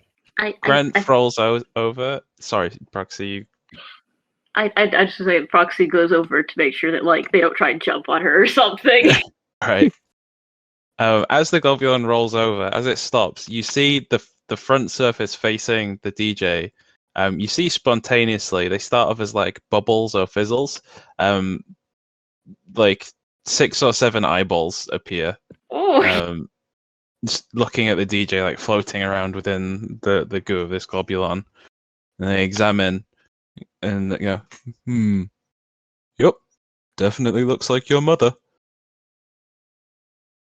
Hey, that's rude. My Same mother's a shade of beautiful purple. woman. Yeah, well, why was she so stroppy at the wedding? I think she just didn't like your father, but... Yeah, my father is an upstanding globulon. It's the mother Myrrh who's is looking attached at to the... Fighty and is just like, really?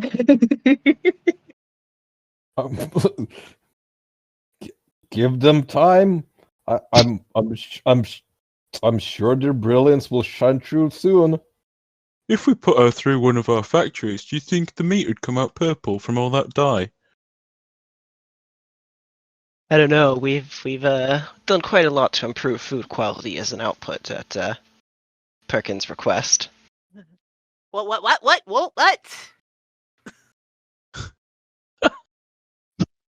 I'll tell you what, who would be interested in this? We should go speak to you and Gertrude Mottle. No. That we should. That sounds like Yes, a great idea. that would be... Who? We should go back to our room and go get our communicator. We need to send this message right away. The body too. That would be... Oh, you would play so much for fresh cooking meat. Yeah,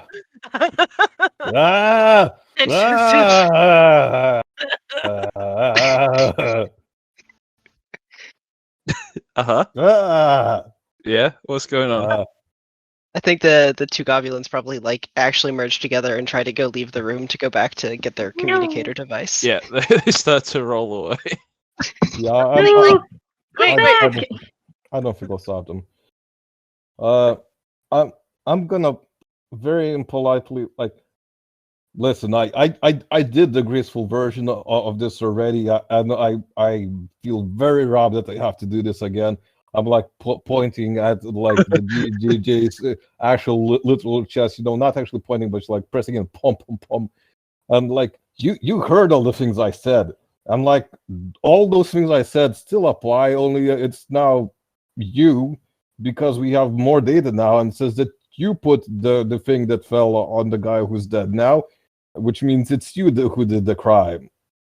She very lethargically puts both of her arms in the air and goes, I didn't do anything. You mean you didn't put in a request to move the light that eventually blew up and fell on the guy who's now dead? You didn't do that?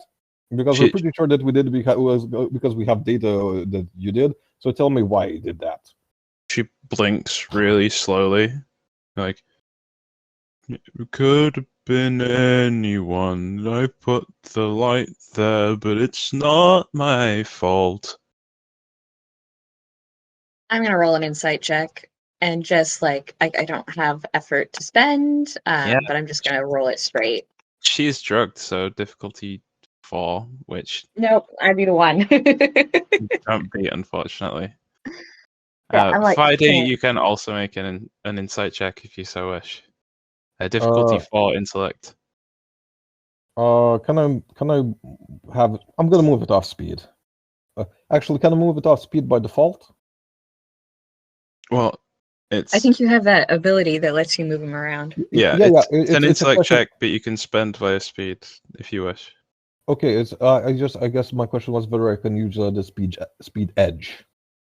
Yeah. So if you are using your speed pool, you can use your speed edge Is and that effort. right? Okay, cool. That's always true. That's good. So default 5, right?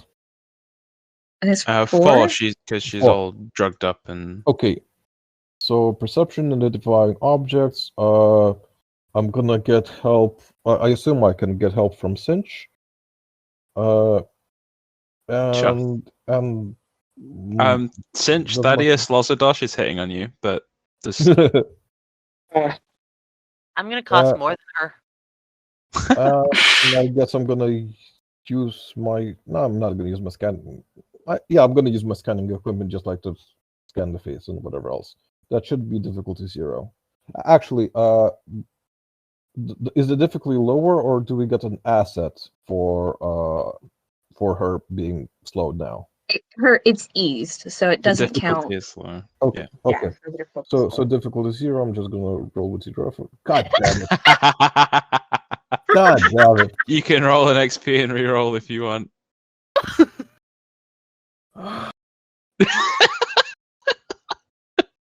You know what? I'm gonna take the XP and I'm gonna give the other XP to Myrrh because I feel like she's been like my partner in crime. Sure. Friday, the DJ is completely innocent. You believe that anyway. Oh, okay. Can you give me a like? Okay, I guess I'm tired. I'm flustered. So I believe that it wasn't the DJ who did it because she just seems entirely out of it. I'm just going back to believing that it was the chief officer who then did it. That's fair. Can I go now? No one's leaving yet, but we don't think you did it. Since she's gonna use the fact that 10-gallon boy is flirting with her to see if he had any beef with the victim. Like everybody else did.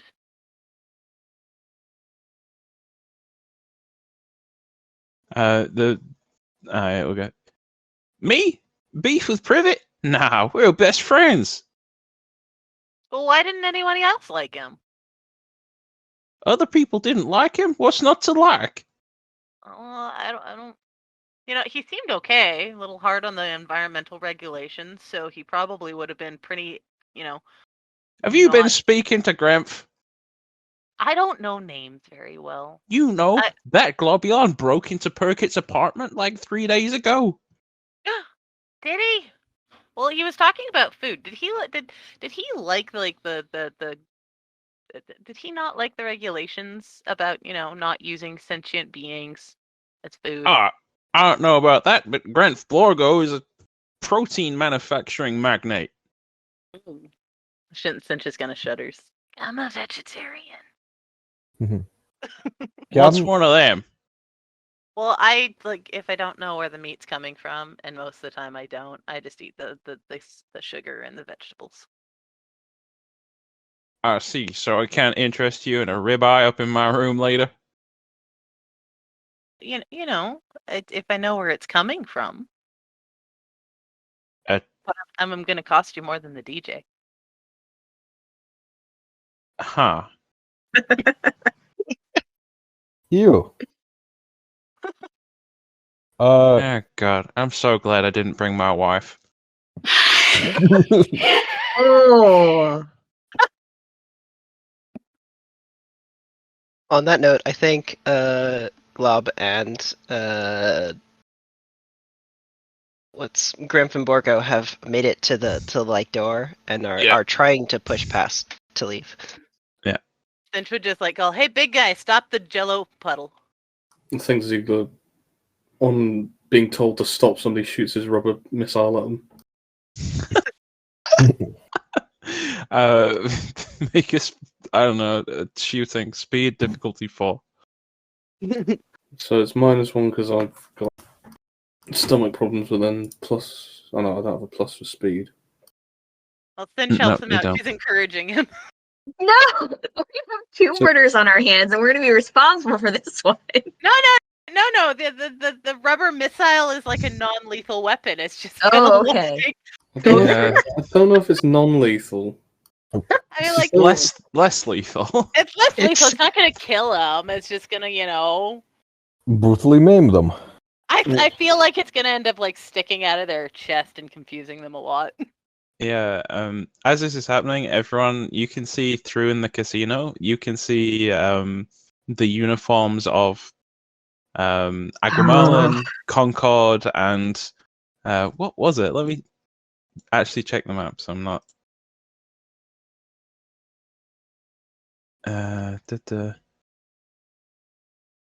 Oh, who owns that planet? Hang on. Which one? Just checking. So I think the rubber Larkspur. Larkspur Combine, got it. Yeah, the rubber missile probably hits Grimph and Borgo, and I like the idea that it like knocks them over sideways and it's just like sticking out of them now, and they go, well, that's different. Huh. Get back over it. It's still attached by the harpoon rail, so I've kind of got a missile stuck into a glob. Into a glob of jelly, yeah. I think I think they separate like partially into the U shape again and go, which one of us is it actually stuck in? One of us could get away. They separate and Borgo's the one stuck. Yeah, Grant leaves. A real bug back in. We found our killer. A real bug back in. So he's... Borgo's stuck next to Ziegler then. Yeah, through in the casino you see law enforcement officers of Concord, Aguamala, and the Larkspur Combine. So I kind of have like a game level question. Does anyone want to try and accuse the DJ again? Because if not, I'm gonna try and make a big show and have the captain arrest his first mate, just based on the evidence that we currently have. Well, I'm thinking of guys who kind of ran, so I feel like Cinch is gonna shout at the guards to get the Jello blob. Yeah, so just based on time, we kind of come to the authorities are about to come and take over this investigation and run it officially. And as free agents, you don't really want to get caught up in an official investigation by anybody. So, what is the last things that you're doing before they sweep into this and take over? You slide back into the shadows as just passengers. I give my room number to the horny girl so I can tell her the card. Sure. And I don't know if 10-gallon boy is actually going to make an offer, but she'll probably just take the money and leave. Thaddeus will not, mainly because he's scarred from the DJ currently holding like 2,000 hell. Yeah, Cinch, you can give your room number to Sheep, and we'll do like a post-event scene for everybody. Yours can be with Sheep. Cool. Anybody else? I want to I don't know if I actually have the card or if I just have a picture of it, but I want to show it to the DJ and ask if she knew that the Queddle had it. Yeah, she looks really woozy and goes, I don't know. I need a nap. That's fair. And you could roll insight to see if she's lying or telling the truth. I mean, she's definitely telling the truth about the nap bit. What is insight? Usually just an int roll if you don't have the skill. Yeah, difficulty 4. I do not. Mm-hmm. Okay.